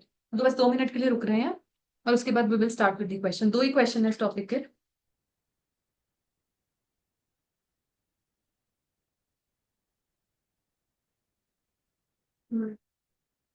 अच्छा बच्चे, आप लोगों को पता होना चाहिए on upcoming 8th December, that is a Sunday, the Chandigarh branch of ICI is conducting a CA students fest in SV college 32 Chandigarh में। ठीक है, तो उनका प्रॉपर इनवाइट भी आपकी तरफ आएगा मोस्ट लाइकली अगले 1-2 दिन में, कल या परसों आपको बुलाने भी आएंगे वो लोग। एंड हाँ जी, यहाँ पे और मैं इंसिस्ट करूंगी कि वैसे चाहे बुलाने आए या ना आए, आपको पहुंचना चाहिए वहां पर। ऑफ कोर्स पेमेंट बेसिस पर होता है, हम लोग भी पेमेंट बेसिस पर ही पहुंचेंगे। संडे बच्चे, 8 दिसंबर। ठीक है। होता क्या है कि अब मुझे नहीं पता आप लोगों का इन जनरल क्या है कि +1 +2 के बाद कॉलेज गए हो नहीं गए हो, तो थोड़ा सा क्या होता है कि एक चेंज ही हो जाता है, बिकॉज वहां पर कल्चरल एक्टिविटीज चलती है, डांस एंड एवरीथिंग। आपको मैं ये नहीं बोलूंगी पार्टिसिपेट कर लो, क्योंकि वो फिर क्लासेस का नुकसान है। बट है क्या कि जो बच्चे इंटर क्वालिफाई कर चुके हैं वो लोग डेफिनेटली पार्टिसिपेट कर रहे हैं। Singing and I don't know comedy वगैरह जो भी चल रहा होगा उनका, एक फैशन शो भी है। तो हम लोग तो एज ऑडियंस ही पहुंचने वाले हैं, आप लोग भी एज ऑडियंस पहुंचेंगे, but definitely it is a change. All of us are going, faculty सभी जाएंगे और इंसिस्ट करेंगे कि आप लोग भी साथ में चले। मतलब साथ में चले मतलब अपने अपने लेवल पर, हम नहीं बस लेके जा रहे हैं, बट वहां पे मिलेंगे जरूर। ऐसे वो आपकी इच्छा है कि आपको दोपहर को आना है, फुल डे थिंग है ये। हम तो सुबह सुबह पहुंचे होंगे, वो आपका है। तो स्टिल अगर वो कल लोग आपको बुलाने आते हैं, फॉर एग्जाम्पल वो आपके पास स्कोप रहेगा ऑन स्पॉट रजिस्ट्रेशन का, मुझे नहीं पता 500 रुपया, 600 रुपया, 700 रुपया, तो कल अपने साथ आप कैश भी ला सकते हैं, ताकि आप ऑन स्पॉट रजिस्ट्रेशन भी करवा सकें। ठीक है जी, या बाद में लेटर स्टेज पर अगर डिसीजन बना तो यूपीआई वगैरह सब हो जाए, ऐसा कोई नहीं है। ठीक है, जो भी रजिस्ट्रेशन होगी, जो भी आपको रिसीट मिलेगी, do maintain that record, because उसी रिसीट के बेसिस पे आप लोगों की वहां पे रिफ्रेशमेंट्स, ऐसा थोड़ा सा मतलब प्रॉपर ऑर्गेनाइज्ड सिस्टम है वहां पे, ये चीज है। But it is a good thing, I say conducts it every year. सर्दियों का टाइम रहता है। ठीक है, आप लोगों के टाइम पे तो जुलाई में वो भी था ना, कॉन्फ्रेंस ऑल्सो। हाँ बहुत फेल हो गया। हाँ, तो कुछ ना कुछ चलता रहता है। If there is a scope definitely you should attend it.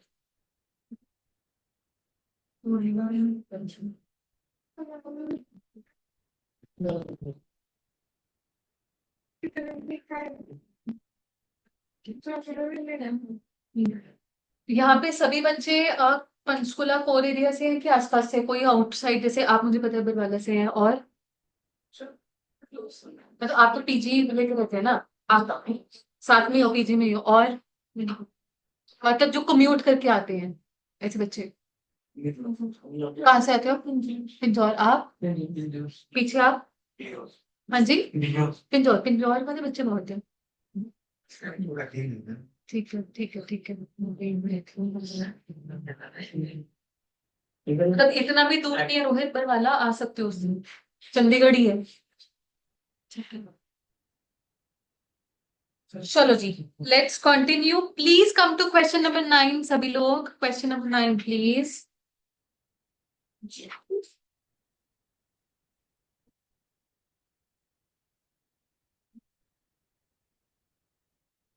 हाँ जी, पढ़ते हैं।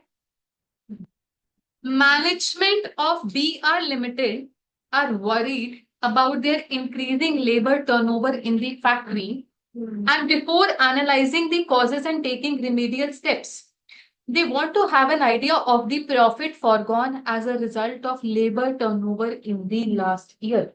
ये तो जनरल सी लाइन है कि लेबर टर्नओवर बढ़ रहा है जिसकी वजह से वो परेशान चल रहे हैं, एंड ऑफ कोर्स रीजंस भी आइडेंटिफाई करेंगे और रेमेडियल एक्शन भी लेंगे, करेक्टिव एक्शन भी लेंगे। बट उससे पहले वो आइडिया लगाना चाहते हैं कि आखिर कितना नुकसान हुआ था due to labour turnover year, labour turnover. हाँ जी, last year sales amounted to 83,03,300 and PV ratio was 20%. Total number of actual hours worked by direct labor force was 4.45 lakh.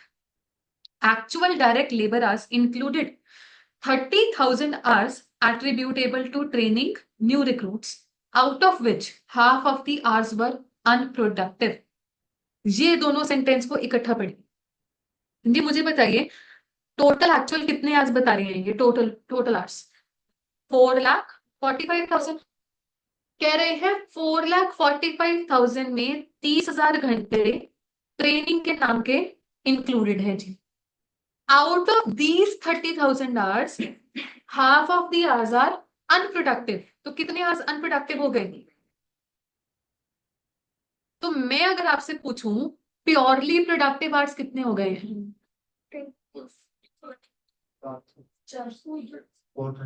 430। 4,45,000 में से 15,000 अनप्रोडक्टिव हैं, तो मतलब माइनस करवा दो 15,000, कितने आज प्रोडक्टिव आ गए? 4,30,000। ये क्यों हमें पता करने हैं ये मैं अभी आपको बता दूंगी। Let's continue reading. आगे का सेंटेंस बोल रहा है, as a result of delay by the personnel department in filling vacancies due to labor turnover, 1 lakh potentially productive hours were lost. कह रहे हैं वैकेंसीज ही फिल बहुत लेट जाकर हुई हैं। तो 1 lakh potentially productive hours, potentially productive का क्या मतलब है? जिस प्रोडक्शन हो सकती पर नहीं हुई। 1 लाख घंटों में काम हो सकता था, ये 1 लाख घंटे प्रोडक्टिव हो सकते थे, बट काम करने वाले लोग ही नहीं थे, वैकेंसी ही नहीं फिल हुई थी, इसलिए ये 1 लाख घंटों का नुकसान हो गया। ठीक है जी, आगे बढ़ते हैं। Cost incurred consequent on labour turnover revealed on analysis the following: settlement cost due to leaving, recruitment cost, selection cost and training cost. Assuming that potential production lost as a consequence of labor turnover could have been sold at prevailing prices. Find the profit foregone last year on account of labor turnover. Requirement तो चलो profit foregone वाली है, ये वाली phrase का मतलब समझिए। कह रहे हैं अगर लेबर टर्नओवर की वजह से जो आउटपुट का नुकसान हुआ वो आउटपुट एग्जिस्टिंग सेलिंग प्राइस पर ही बिक सकता था।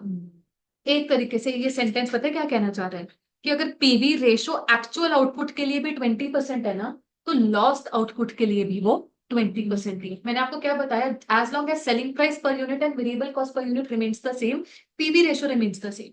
मेरे एग्जांपल में सेलिंग प्राइस पर यूनिट कितना चल रहा था? 10, और वेरिएबल कॉस्ट पर यूनिट कितना चल रहा था? 6। तो बेसिकली अगर ये दोनों चीजें सेम चल रही हैं तो पीवी रेशो किसी भी आउटपुट के लिए सेम चलेगी। ठीक है जी, तो बेसिकली लास्ट सेंटेंस ये कहना चाह रहा है। एनीवे अगर ये लास्ट सेंटेंस नहीं भी होता, क्वेश्चन में आपके पास एक ही पीवी रेशियो है 20%, और आप ऑब्वियसली उसी को ही अप्लाई करते।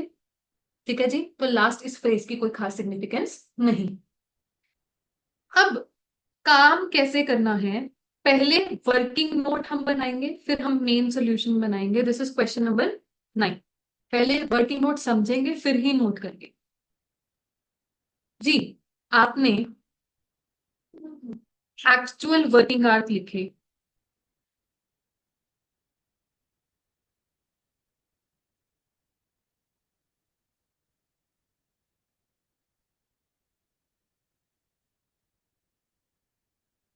अच्छा मैंने ना अभी एक सेंटेंस बोला था, क्या बोला था मैंने लास्ट सेंटेंस?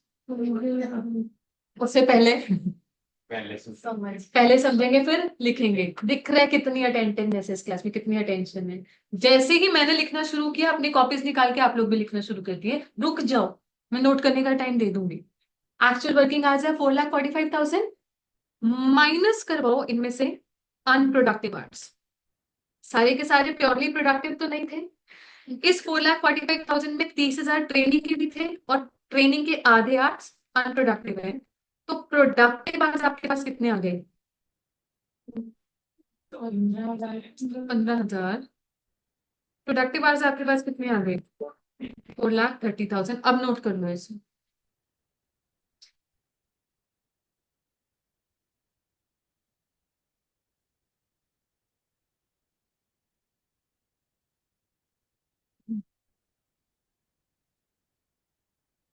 वैभव जागते रहे।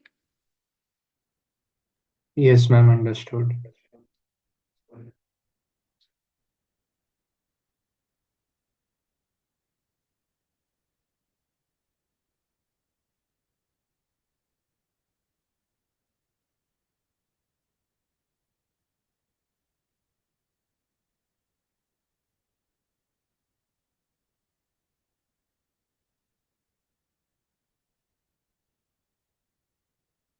हाँ जी, वर्किंग नोट नंबर 2।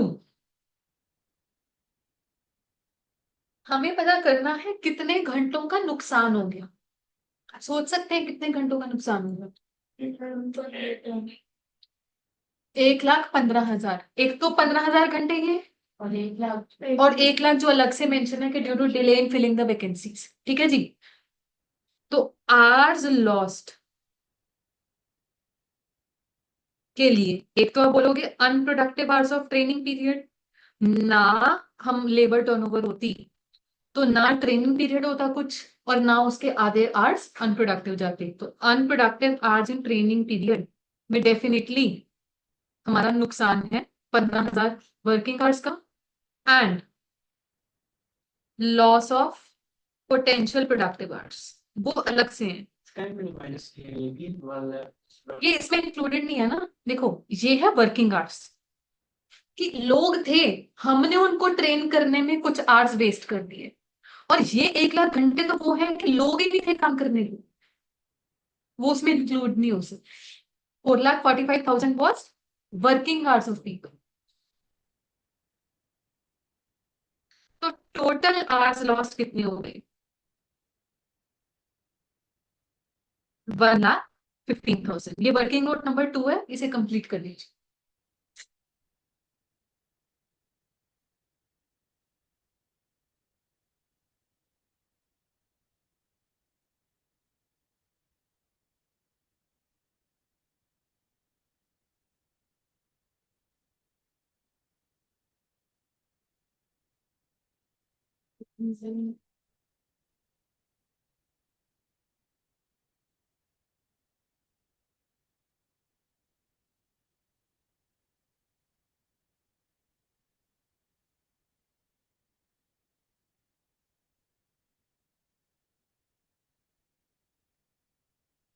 इनका मतलब ये हुआ कि फॉर्म ही नहीं हुआ। काम ही नहीं, और काम करने के लिए लोग ही नहीं थे, पोस्ट ही फिल्ड नहीं थी, वेकेंट चल रही थी।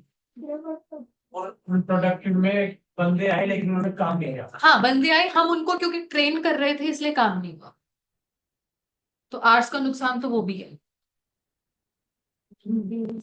हाँ जी। अब ये सारी कैलकुलेशन आपको क्यों करवाई है, जरा ध्यान से देखिएगा।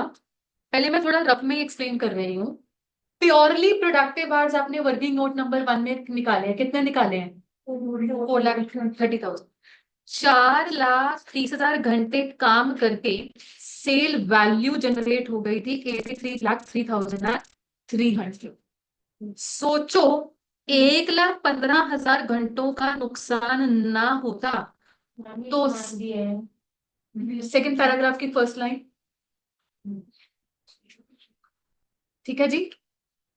ये आर्स है और राइट हैंड साइड पर सेल वैल्यू है। सोचो 1,15,000 घंटों में भी काम हो जाता तो एडिशनल सेल वैल्यू कितनी जनरेट हो सकती थी? ये आप कैसे पता कर रहे हैं? Like this, divided by 4,30,000 into 1,15,000। ये वैल्यू कितनी आ रही है? यही है, ये है आपके पास सेल वैल्यू लॉस्ट। अब सेल वैल्यू लॉस्ट को आप मल्टीप्लाई करवाओगे पीवी रेशो के साथ तो आपके पास क्या आ जाएगा? कंट्रीब्यूशन लॉस्ट, और हमारा वर्किंग नोट खत्म हो जाएगा। बताइए जी, बात क्लियर हो गई? जी वाली वर्किंग क्लियर है सभी को? तो हम प्रॉपर्ली लिखने वाले हैं वर्किंग नोट नंबर 3 में, मेरे साथ साथ लिखिए इसे, sales value lost. Simply actual sale value थी 83,03,300 when actual productive hours were 4,30,000 hours।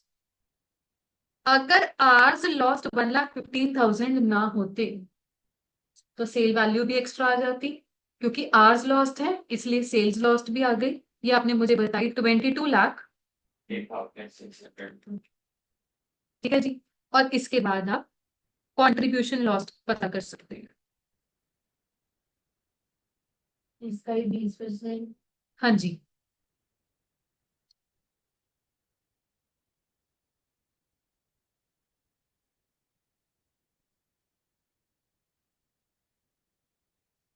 जो भी आ रहा है।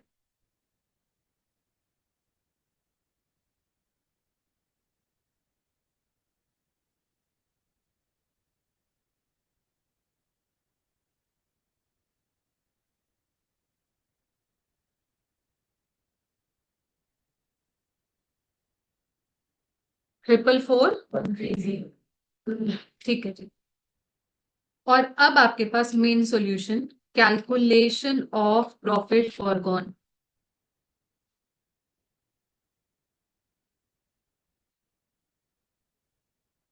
Calculation of profit foregone.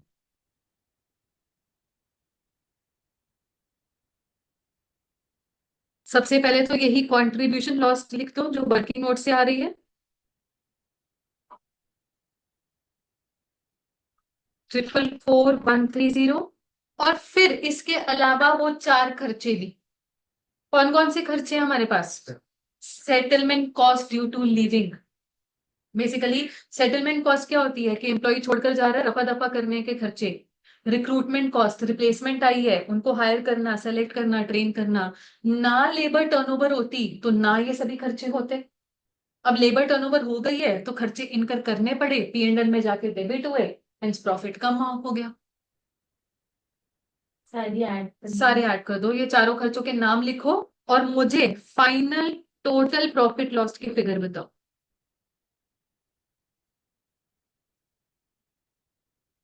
557930, बिल्कुल ठीक है।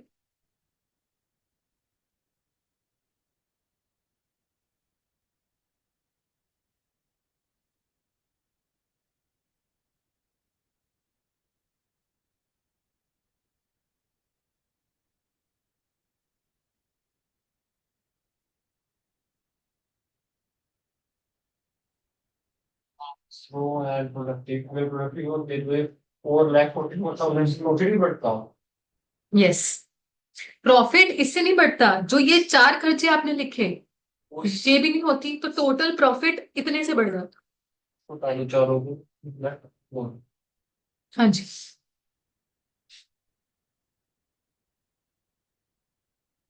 एक बार अच्छे से सॉल्यूशन को देख हाँ। लीजिए। हाँ जी, टोटल प्रॉफिट लॉस है, अगर ना होता तो 4,4,1 से बढ़ता।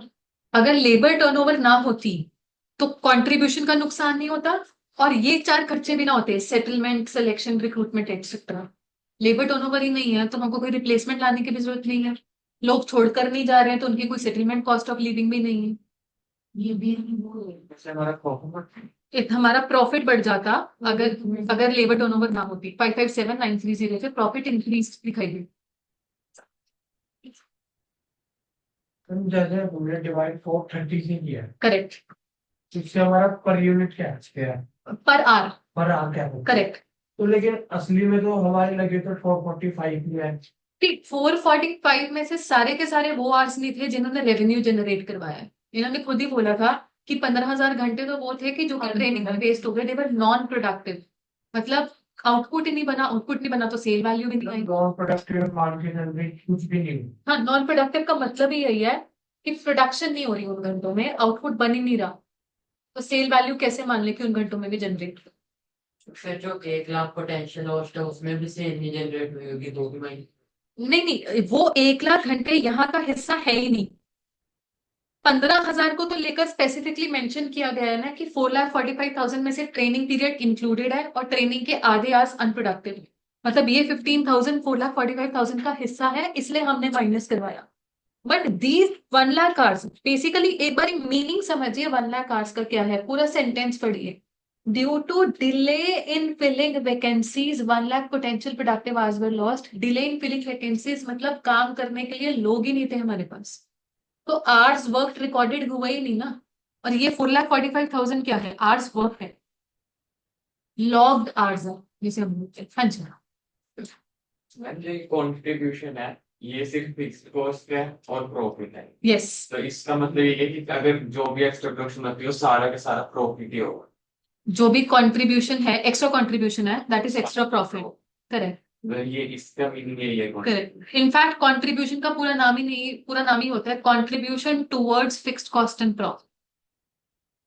ठीक है, so once fixed cost is recovered, अब जो बढ़ चढ़ के कंट्रीब्यूशन आ रही है मतलब वो बढ़ चढ़ के प्रॉफिट भी बढ़ा रही है उतने अमाउंट से। सो वो सारा प्रॉफिट ही होगा। Correct, correct. हाँ जी, सभी को समझ में आ गया ये क्वेश्चन नंबर कौन सा था, 9th? क्लियर है, एब्सोल्युटली क्लियर टू ऑल। चलिए, दिस वन सिमिलर क्वेश्चन इस टॉपिक में, question number 14। Give it a read please, यही बैठ के करना है हमने। कुछ कुछ चीजें सिमिलर है, कुछ कुछ डिफरेंट भी हैं, फटाफट से पढ़िए इसे। हम्म,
हाँ जी, स्टार्ट कर सकते हैं। ओके।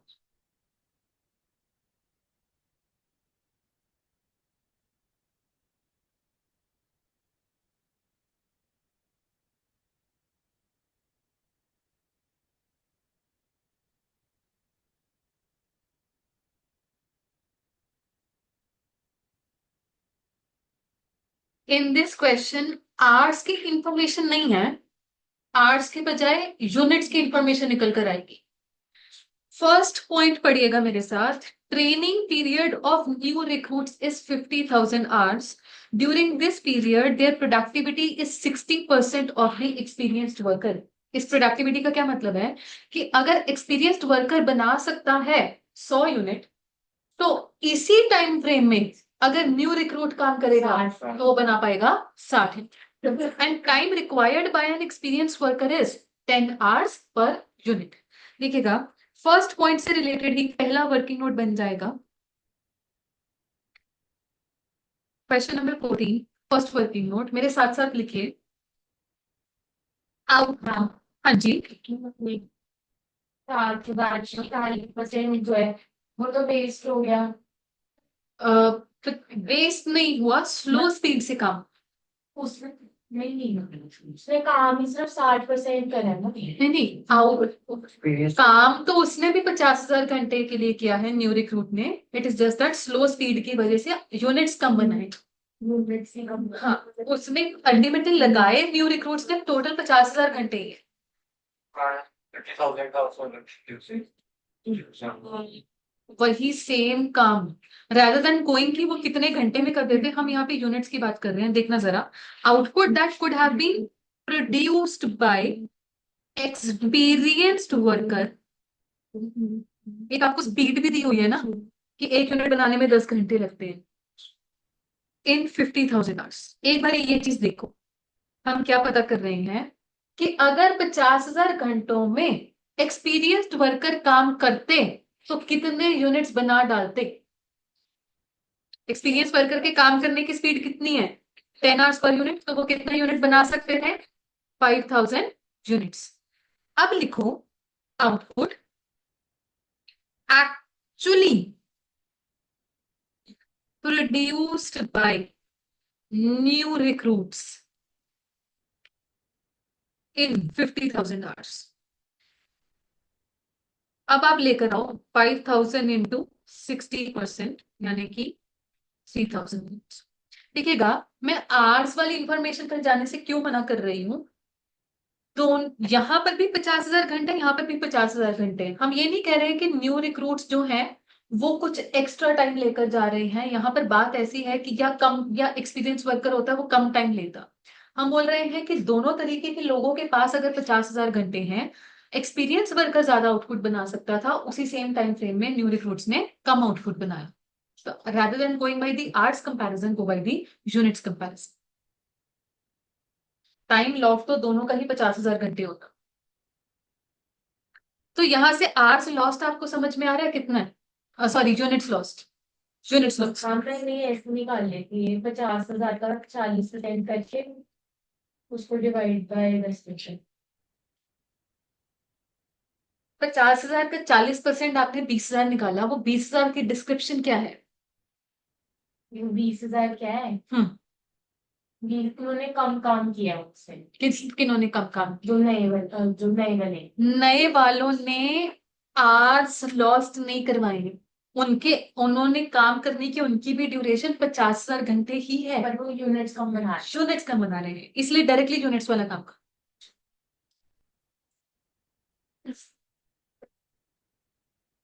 हाँ जी, वर्किंग नोट नंबर 1 सभी को क्लियर हो गया। बट यूनिट्स लॉस्ट 2000 ही है ऐसा नहीं है, there are some also additional units lost also. नहीं, डिफेक्टिव का तो ये है ना कि ठीक कर दिए तो गुड यूनिट ही बना लिया, लॉस तो नहीं हुए। बताओ, मैं ये बोल रही हूँ कि यूनिट्स लॉस्ट 2000 के अलावा और भी एडिशनल है इस क्वेश्चन। ये फर्स्ट पार्ट में कह रहे आगे आगे ऑन फर्दर रीडिंग। 1 lakh और हाँ जी, point number 3, potential productive hours lost due to delay in recruitment पर 1 लाख आवर्स। 1 लाख घंटे काम ही नहीं लॉग हुआ। सोचो अगर लेबर टर्नओवर ना होती 1 लाख घंटे काम होता। और कौन करता है 1 लाख घंटों में काम? Experience worker. और एक्सपीरियंस वर्कर की काम करने की स्पीड क्या है? तो कहीं ना कहीं 1 लाख घंटे काम होता 10 आवर्स पर यूनिट के हिसाब से 10,000 यूनिट्स वो भी बन सकते थे। तो ये वर्किंग नोट नंबर 2 बन गया आपके पास। Units lost due to potential productive hours lost. Units lost due to potential productive hours lost.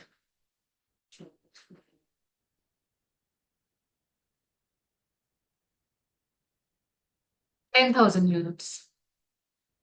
ठीक है जी, इसी वर्किंग नोट को कंटिन्यू करते हुए टोटल यूनिट्स लॉस्ट कितने हो गए?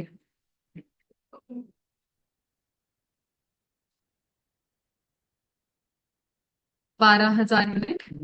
यूनिट्स लॉस्ट है मतलब यूनिट कम बने, यूनिट कम बने मतलब सेल वैल्यू लॉस्ट हो गई, सेल्स वैल्यू लॉस्ट। कहीं ढूंढ पा रहे हैं सेलिंग प्राइस? 180। तो 12,000 मल्टीप्लाइड बाय 180 करके बताओ।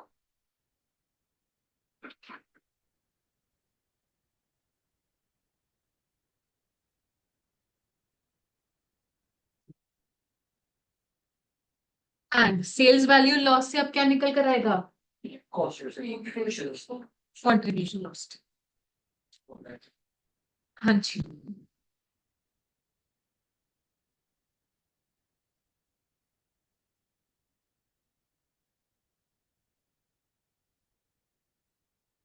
पीवी रेशो कितना है? 20%।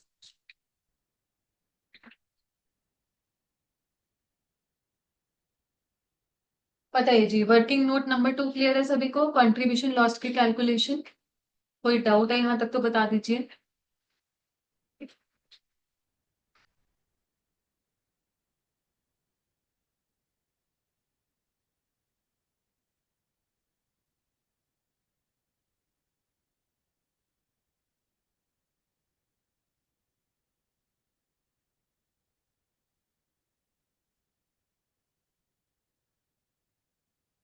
हाँ जी, हमने फर्स्ट पॉइंट कवर कर लिया, हमने थर्ड पॉइंट कवर कर लिया, फोर्थ पॉइंट कवर कर लिया, सेकंड अभी भी रहता है।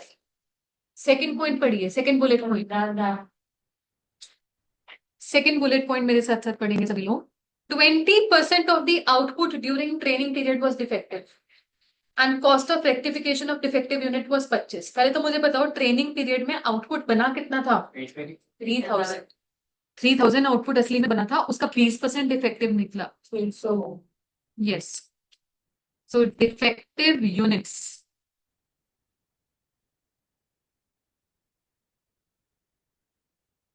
एंड उन पर रेक्टिफिकेशन कॉस्ट।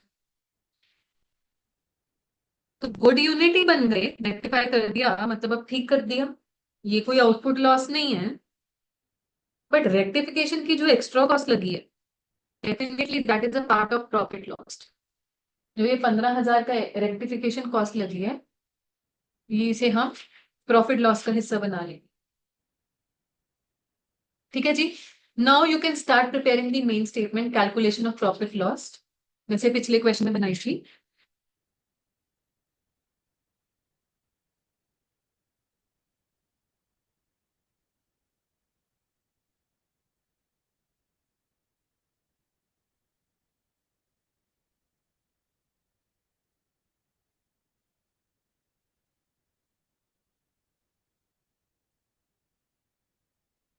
कि कल साउंड इफेक्ट्स अलग थे, आज अलग हैं। क्लासिक क्या है? कोचिंग आते हैं हाँ जी। ढोल पे ज्यादा सिखाते हैं। अच्छा, कहाँ पर?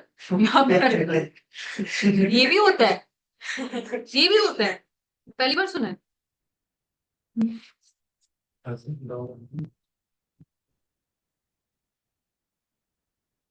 हाँ जी, बाकी 3 खर्चे लिखिए और मुझे टोटल प्रॉफिट लॉस बताइए। बाकी 3 खर्चे लिख देना, जो भी है, settlement cost, recruitment cost, training cost. कितना? 9 lakhs। यशिका एक कड़क आंसर बताते हुए 9 lakhs। जब ऐसे एक क्रिस्प आंसर आता है तो कॉन्फिडेंस भी आता है कि ठीक ही किया होगा क्वेश्चन। आईसीआई का आंसर कलर भी आता है। जरूरी नहीं है। साइशा तो कहते हैं अकाउंट्स में कर अकाउंट्स में आता होगा, कॉस्ट अकाउंटिंग में मिक्स्ड है। हाँ जी, 9 लाख आंसर सभी के पास आ गया।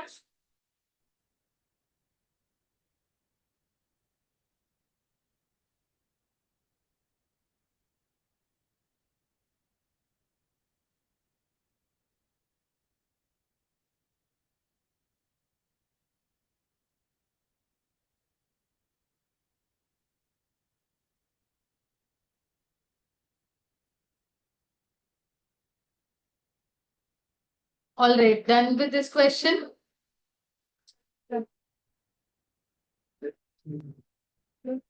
चलिए जी, सिमिलर टू दिस क्वेश्चन एक क्वेश्चन 6 मार्क्स का आ चुका है मई 2024 में, क्योंकि वो आपके इस एडिशन में प्रिंटेड नहीं है। जो मैं आपको पीडीएफ प्रोवाइड करूंगी उसमें आपको ये क्वेश्चन मिल जाएगा। सो मई 24 का वो क्वेश्चन भी आपके होमवर्क में चला जाएगा along with the other questions जो मैंने आपको आज मार्क करवा दिए एग्जामिनेशन वाले। एक मई 24 का एडिशनल क्वेश्चन भी होगा। ठीक है जी, वो इस क्वेश्चन से थोड़ा सा सिमिलर ही है, वो होमवर्क में कर लीजिएगा।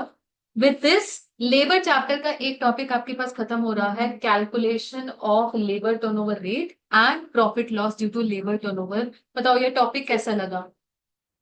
इजी एंड दिख भी रहा है कि पेपर में आ चुका है, end of course very scoring topic. ठीक है जी, अभी मैं आपको ब्रीफ इंट्रोडक्शन देने वाली हूं अबाउट द नेक्स्ट टर्म। चलो ये स्क्रीन हटा सकते हैं? सभी के पास डन है ना? 9 लाख आ गया आंसर। चलो, मैंने आपको कल अपना एक्सपीरियंस बताया था ऑफ माय आर्टिकलशिप इन पीडब्ल्यूसी, बट मैंने ज्यादातर उस पर फोकस किया था about my entry and exit. अब मैं आपको थोड़ा सा बताती हूँ कि जब मैं काम कर रही थी तब क्या क्या चीजें हुआ करती थी। There were so many formalities, और वो formalities I think every corporate firm में होती है। सबसे पहले तो जो मैंने आपको बताया था डे 1 पर आईडी कार्ड इशू कर दिए गए थे। ठीक है, आप सभी ने देखा होगा कि जो लोगों के लटके होते हैं आईडी कार्ड में, फंदा बोलती हूँ उसको, उसके पीछे एक और चीज भी होती है आईडी कार्ड के पीछे, that is called access card. Access card क्यों होता है? कि फॉर एंट्री पर्पस, जैसे कई जगह बायोमेट्रिक एंट्री होने लगी है आजकल, उस टाइम पर हमारे पास एक्सेस कार्ड हुआ करता था, और उसका ये रोल था कि जब भी हम सुबह सुबह पहुंचते थे, हम बाहर से वो एक्सेस कार्ड पंच करेंगे तभी हमारे लिए डोर खुलेगा और तभी हम एंट्री ले सकते हैं। सिमिलरली शाम को जब छुट्टी थी, आप अंदर से उसे पंच करोगे तभी डोर खुलेगा, तभी आप ऑफिस के बाहर निकल सकते हो। And they were very strict about the rule in the sense कि ये नहीं है कि मैंने अपना एक्सेस कार्ड अगर पंच कर दिया, दरवाजा मेरे लिए खुल गया तो मेरे साथ लगते हुए 10 लोग और घुसी चले आएंगे। मैं अंदर जाऊंगी, दरवाजा फिर से बंद होगा, अगला इंसान अपना कार्ड पंच करेगा। They were very strict about this rule. ये वो प्रेजेंट का देखते हैं ना कितने दिन आ रहे हैं। एग्जैक्टली। इवन जो आईटी डिपार्टमेंट था वो एक फ्लोर नीचे ही बैठते थे, तो अगर लैपटॉप में कोई प्रॉब्लम भी होती थी और लेटर से मैं अपना लैपटॉप उठा के गेट पर पहुंच गई हूँ और अपना एक्सेस कार्ड मैं डेस्क पर भूल गई हूँ, तो सिक्योरिटी गार्ड स्पेशली इस चीज के लिए खड़ा कराया था कि टू मेक श्योर कि each and every one is punching their cards. मैं बोलती भी थी यार मुझे एक फ्लोर नीचे ही जाना है, मैं कोई पिकनिक पे नहीं जा रही हूँ, मैं कोई लंच ब्रेक पे नहीं जा रही हूँ, मेरा लैपटॉप मेरे हाथ में, एक फ्लोर नीचे ही जाना है, जाने दो। नहीं जाने देते थे वो लोग। सोचो why they are supposed to be that strict about this entry and exit? Time to record actually कि लोग ज्यादा लंबी लंच ब्रेक्स पे तो नहीं चले गए हैं, टू इंश्योर कि एक proper time is being spent in the premises. So this feature is called time keeping. ठीक है जी, लिखना नहीं है, बात को समझेंगे। एक तो इस चीज को लेकर बड़े ज्यादा स्ट्रिक्ट थे। दूसरी एक और चीज थी टाइम शीट भरना। हमारे वर्किंग डेज होते थे Monday to Friday. Every Friday evening छुट्टी होने से तकरीबन आधा घंटा पहले वो बोल दिया करते थे कि इस हफ्ते आपने जिस भी क्लाइंट के जिस भी काम पर आपने अपने आवर्स लगाए हैं वो आवर्स लॉग करो, बुक करो, अपनी टाइम शीट भरो। ठीक है जी। तो होता क्या था, हर क्लाइंट का क्लाइंट कोड जनरेटेड होता था, और ये भी तो पॉसिबिलिटी है ना कि एक क्लाइंट के मल्टीपल असाइनमेंट्स हो सकती है। वही क्लाइंट हमसे अपनी इनकम टैक्स रिटर्न भी करवा रहे हैं, जीएसटी भी करवा रहे हैं, ट्रांसफर प्राइसिंग भी करवा रहे हैं, पुराने कोई लिटिगेशन वाले केसेस कोई खुले होंगे, स्क्रूटनी खुली होगी, वो सब भी चल रहा होगा। तो हर क्लाइंट के अलग अलग जॉब कोड्स जिसे हम बोलते थे वो भी खुले हुए थे। तो स्पेसिफिकली बताना होता था कि मैंने इतने घंटे इस जॉब कोड पर लगाए, and they were very very strict about it. Even अगर हम ये भी बोलते थे ना कि वीकेंड पे अच्छे से याद करके भर देंगे घर जाके, वो नहीं मानते थे, उनको फ्राइडे को ही फिल करवाना। तो एक बार की बात है, I used to work with my senior, she was a freshly qualified chartered accountant, her name was Sonal. तो एक बार की बात है, मैं अपने डेस्क पर जा रही थी, फ्राइडे इवनिंग की बात है, एंड सोनल का desk was really close to me. तो मैं देख रही थी कि सोनल ने अपनी टाइम शीट खोली हुई है, and she is just staring at it, घूर रही है, भर भी नहीं रही है, फटाफट से घूर रही है, बस ऐसे बैठी है देख रही है। तो मुझे लगा कि उसको याद नहीं आ रहा होगा, तो मैंने बोला कि सोनल इस वीक मैंने आपके साथ ही मेजोरिटी काम किया 90%, तो मुझे याद है हमने किस क्लाइंट के किस जॉब कोड पे काम किया है, I can help you with it. तो वो ये ऐसे कहती कि यार नहीं नहीं, हम ये नहीं देख सकते कि जिस पे हमने एक्चुअली काम किया वही लॉग करना है, थोड़ा सोचना पड़ता है, कॉस्टिंग में फर्क आता है। And I was very curious to know कि ये क्या कॉस्टिंग में फर्क आता है, ये क्या चीज है। तो मैंने उसको बोला कि सोनल मैंने ना अपनी टाइम शीट भरी नहीं है, आप मुझे बता दो how am I suppose to fill it, कि कॉस्टिंग में ऐसा भी क्या फर्क आ रहा है, मतलब मेरी उसमें कॉस्टिंग में ना फर्क आ जाए। शी अभी तक तो वो अपनी स्क्रीन ही घूर रही थी, अभी गर्दन उठा के उसने मुझसे बात नहीं की अब थी। आपको बुरी लगी। अब होने लगी। पता है क्या बोलती है, अरे तुम आर्टिकल लोगो, सस्ते लोगो, चलो निकलो, जो भरना भर लो।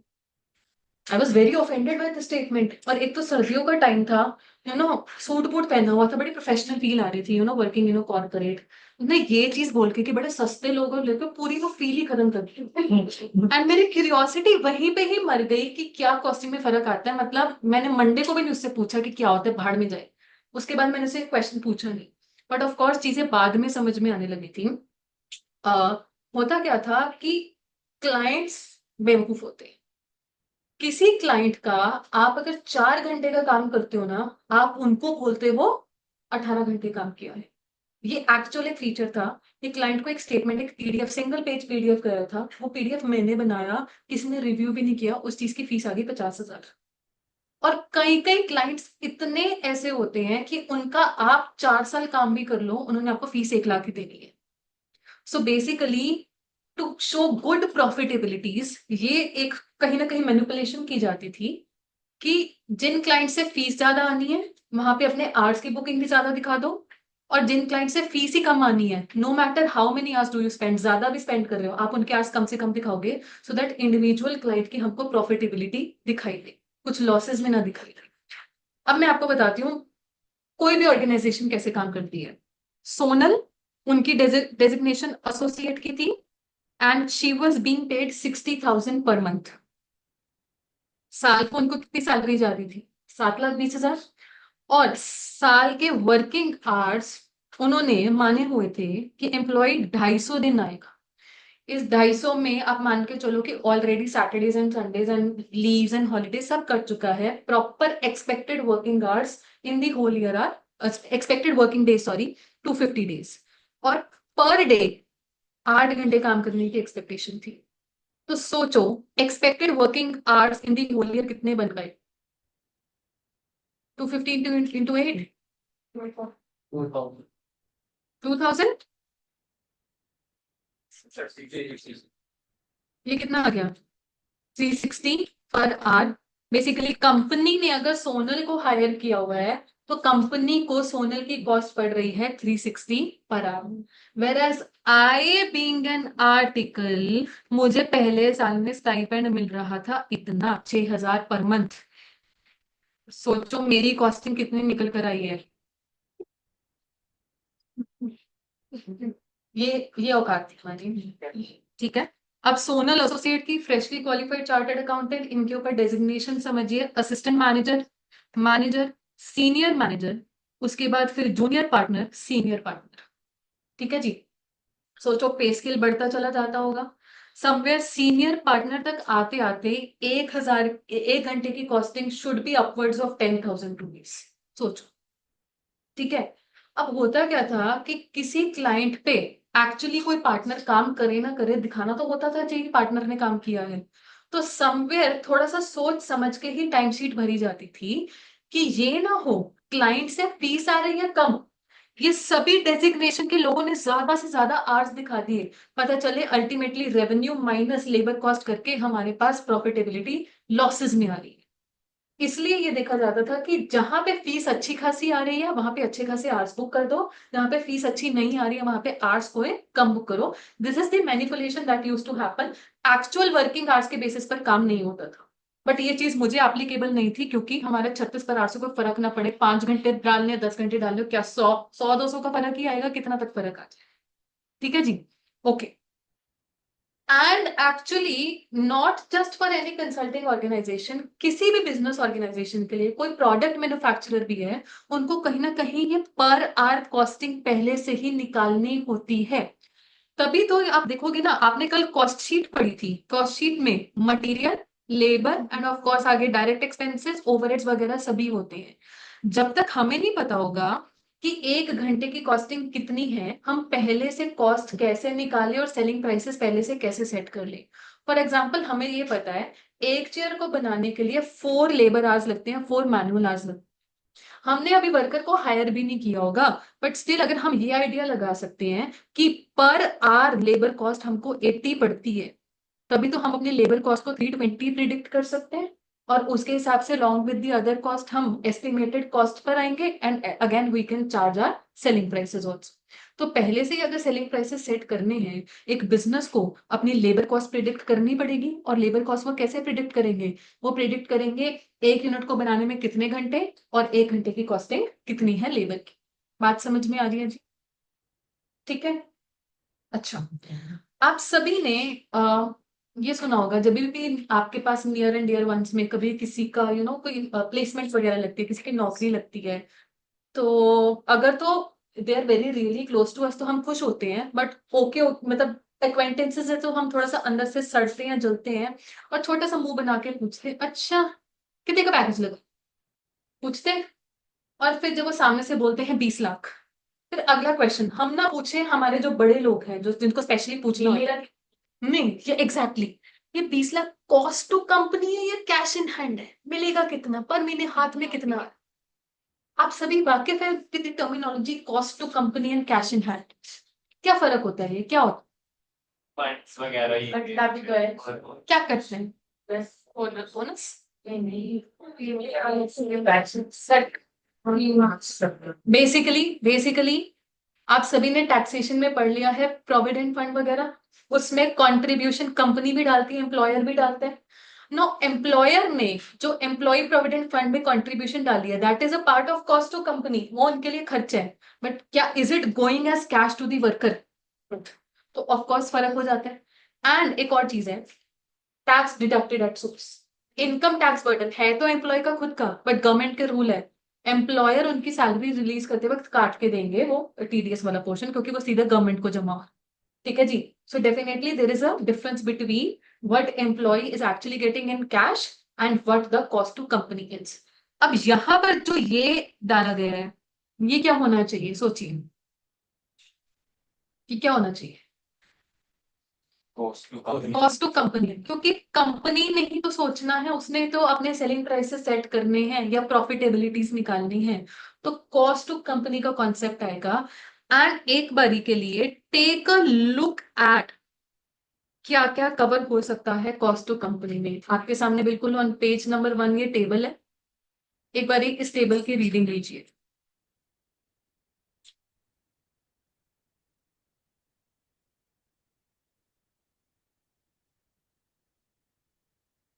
हाँ जी, सबसे पहले बेसिक सैलरी ऐड करना है, उसमें डीए। बच्चे यहाँ पर ना कॉस्ट अकाउंटिंग में डीए एक ही है, वो आपका जो टैक्सेशन में चलता है शायद वो रिटायरमेंट बेनिफिट्स वाला, वैसा कुछ नहीं है, एक ही नाम चलता है डीए। ठीक है जी। बोनस कमीशन ये सब भी आ जाएगा। अदर अलाउंसेस जो हमारे पास आ जाएगा HRA, ट्रांसपोर्ट अलाउंस वगैरह वगैरह, एजुकेशन अलाउंस। परक्विजिट्स हम सभी जानते हैं, these are non cash benefits. Can you give me an example of perquisites, perks? Rent free accommodation, practical facility, LTC, ठीक है, और मेडिकल फैसिलिटी, मेडिकल फैसिलिटीज, ठीक है जी। अच्छा, लेटेस्ट से वही मेडिकल फैसिलिटी में मतलब मेडिकल कैंप्स वगैरह, या हॉस्पिटल, ठीक है। अच्छा, एक वो भी तो हो सकता है, कैब का पिक एंड ड्रॉप, कन्वेयर, वो भी इसमें कवर्ड है। Basically non cash benefits, laptop वगैरह थे।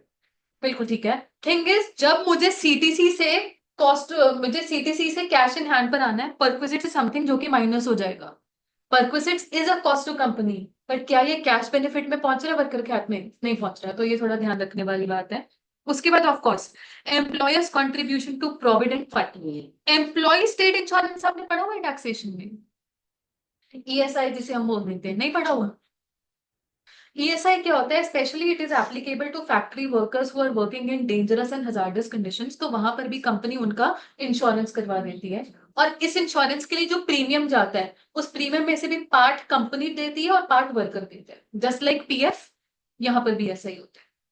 और any other social security scheme, आपका जो भी ग्रेचुटी वगैरह की कॉन्ट्रीब्यूशन वगैरह जो भी है आपने पढ़ा हुआ है, वो सब आ जाएगा। इन सभी को मिलाकर there is a term called gross normal time wages. Why we are using the word normal time? Because इन खर्चों के अलावा कंपनी वर्कर को ओवर टाइम भी दे सकती है, over time payment. Now over time को अलग से आइडेंटिफाई किया गया है। सो बेसिकली नॉर्मल टाइम की जो पेमेंट जो को देनी है, उसमें ऐड कर दो ओवर टाइम इफ एप्लीकेबल। क्या हमेशा ही बाय डिफॉल्ट ओवर टाइम बनता है? नहीं बनता, वो केस टू केस डिपेंड करता है। हर वर्कर ने नहीं करना, और एक वर्कर ने हर तरीके के टास्क पे नहीं करना, तो वो बड़ी स्पेसिफिक चीज होती है, इसलिए उसको अलग से आइडेंटिफाई किया जा रहा है। बट अगर हम बोले what is the total cost to company, it is normal time payment plus overtime payment, ये आपके पास आ जाएगा ग्रॉस लेबर कॉस्ट। यहां तक बात समझ में आ रही है जी? ओके। अब एक लास्ट चीज, उसके बाद मैं आपको फ्री कर दूंगी। जैसे कि एक पहले से आर्ली रेट निकालना होता है, मेरे लिए निकाला गया था 36, सोनल के लिए निकाला गया 360। वो कैसे निकाला गया? Gross normal time wages not the total cost, ये वाली चीज आप लोग भी आरो बनाएंगे, ये वाली चीज।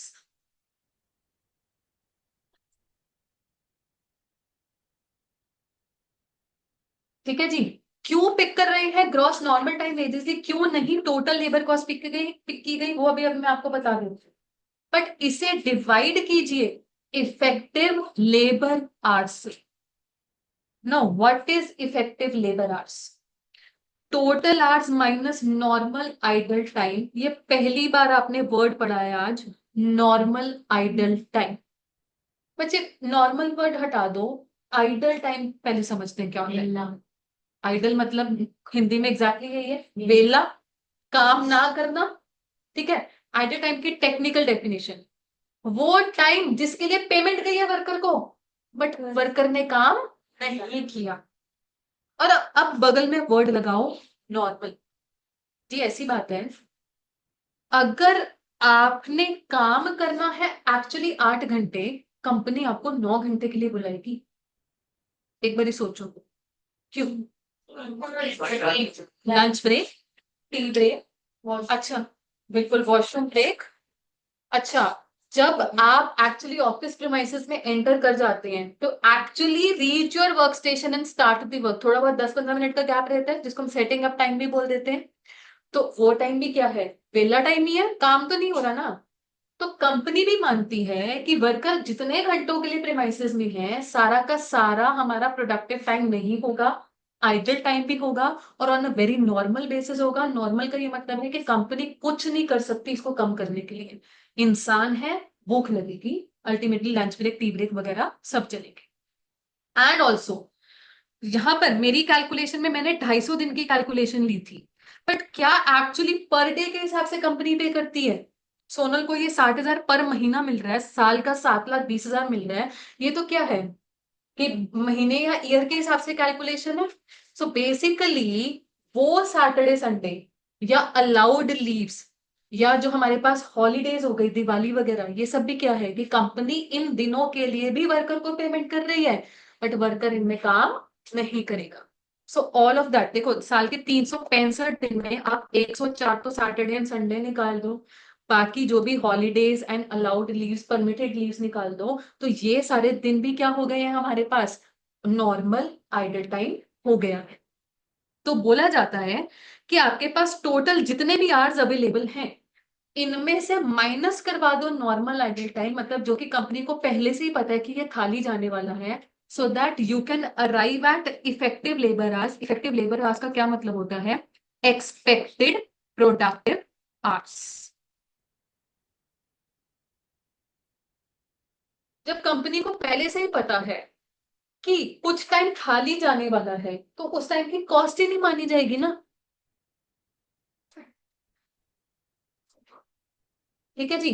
तो कॉस्ट ही मंडे टू फ्राइडे के दिनों की मानी जाएगी, कॉस्ट 9 घंटों की मानी नहीं जाएगी, 8 घंटों की मानी जाएगी। फॉर एग्जांपल 9 घंटे के लिए एम्प्लॉय को बुलाया, 1 घंटा हमने उसको ब्रेक का काउंट कर दिया, ठीक है जी। तो ये हमारे पास कॉन्सेप्ट है। न्यूमरेटर में क्या रखोगे, नॉर्मल टाइम वेजेस, डिनोमिनेटर में क्या रखोगे, इफेक्टिव लेबर आवर्स। अच्छा, लेट अस से इफेक्टिव लेबर आवर्स लेकर डिनोमिनेटर में मेरे पास ये रेट का आंसर आ गया 100 पर आवर। होने क्या वाला है, जॉब ए सामने आई, उसको कंप्लीट करने में 4 आवर्स लगते, तो जॉब ए की जब कॉस्ट शीट बनेगी वहां पर लेबर कॉस्ट रिकॉर्ड करनी होगी, तो 4 आवर्स इंटू 100 करके जॉब ए की लेबर कॉस्ट कितनी आ जाएगी, 400। जॉब बी आई, उसको काम करने में 12 घंटे लगते हैं, तो उसको 100 से मल्टीप्लाई करके 1200, इस तरीके से हमारा काम होता है। मैंने आपको कल बताया था, लेबर चैप्टर हम डिटेल में पढ़ रहे हैं, one of the objective is to figure out cost sheet में वैल्यू कैसे जाती है। तो अब आप समझ जाएं वैल्यू कैसे जाती है, by calculating a effective hourly rate in advance. बात समझ में आ गई है, इसी तरीके से कॉस्ट शीट बनाई जाती है। अब सोचो क्यों नॉर्मल टाइम वेजेस ही लिया गया है यहाँ पर, why not include over time calculation in this. क्या जरूरी है ओवर टाइम जॉब ए पर भी होगा, जॉब बी पर भी होगा और आगे आने वाली सभी जॉब पर सारी होगा? करेंगे। ऐसा तो जरूरी नहीं है। Over time is a very specific thing. सिर्फ और सिर्फ जॉब बी पर हुआ है तो यहाँ पर जाकर अलग से ऐड कर देना, जॉब ए पर क्यों चिपकाए ओवर टाइम जब वहां पर हुआ ही नहीं over time. So since over time is a very specific thing, हम अपनी इफेक्टिव आर्ली रेट की कैलकुलेशन में नॉर्मल टाइम वेजेस ही लेंगे, हम इसमें ओवर टाइम को मिक्स नहीं करेंगे। बताइए जी, ये चीज भी क्लियर होगी, ये लॉजिक भी क्लियर हो गया। ये एरो आप सभी ने बना लिया ना, ये वाला एरो भी वेरी वेरी इंपॉर्टेंट, गलती हो जाती है नहीं तो बच्चा टोटल लेबर कॉस्ट ले जाता। ओवर टाइम में इफेक्टिव वेज रेट यही है। ओवर टाइम में वो भी अलग से निकाला जाता है, ओवर टाइम की डिस्कशन अभी प्रॉपर आएगी हमारे सामने, वहां पर भी एक रेट निकाला जाता है, वो मैं बता दूंगा, ठीक है जी। So that's it with today's discussion. आज आपको टर्नओवर टॉपिक का होमवर्क कंप्लीट करना है, and please go through this table once again. ये जो आपके पास आर्ली रेट की कैलकुलेशन है, एक बार कॉन्सेप्ट रिकॉल कर लीजिएगा, if there is any doubt about it हम कल की क्लास में पिकअप करेंगे। आज के लिए इतना ही, thank you so much, have a great day.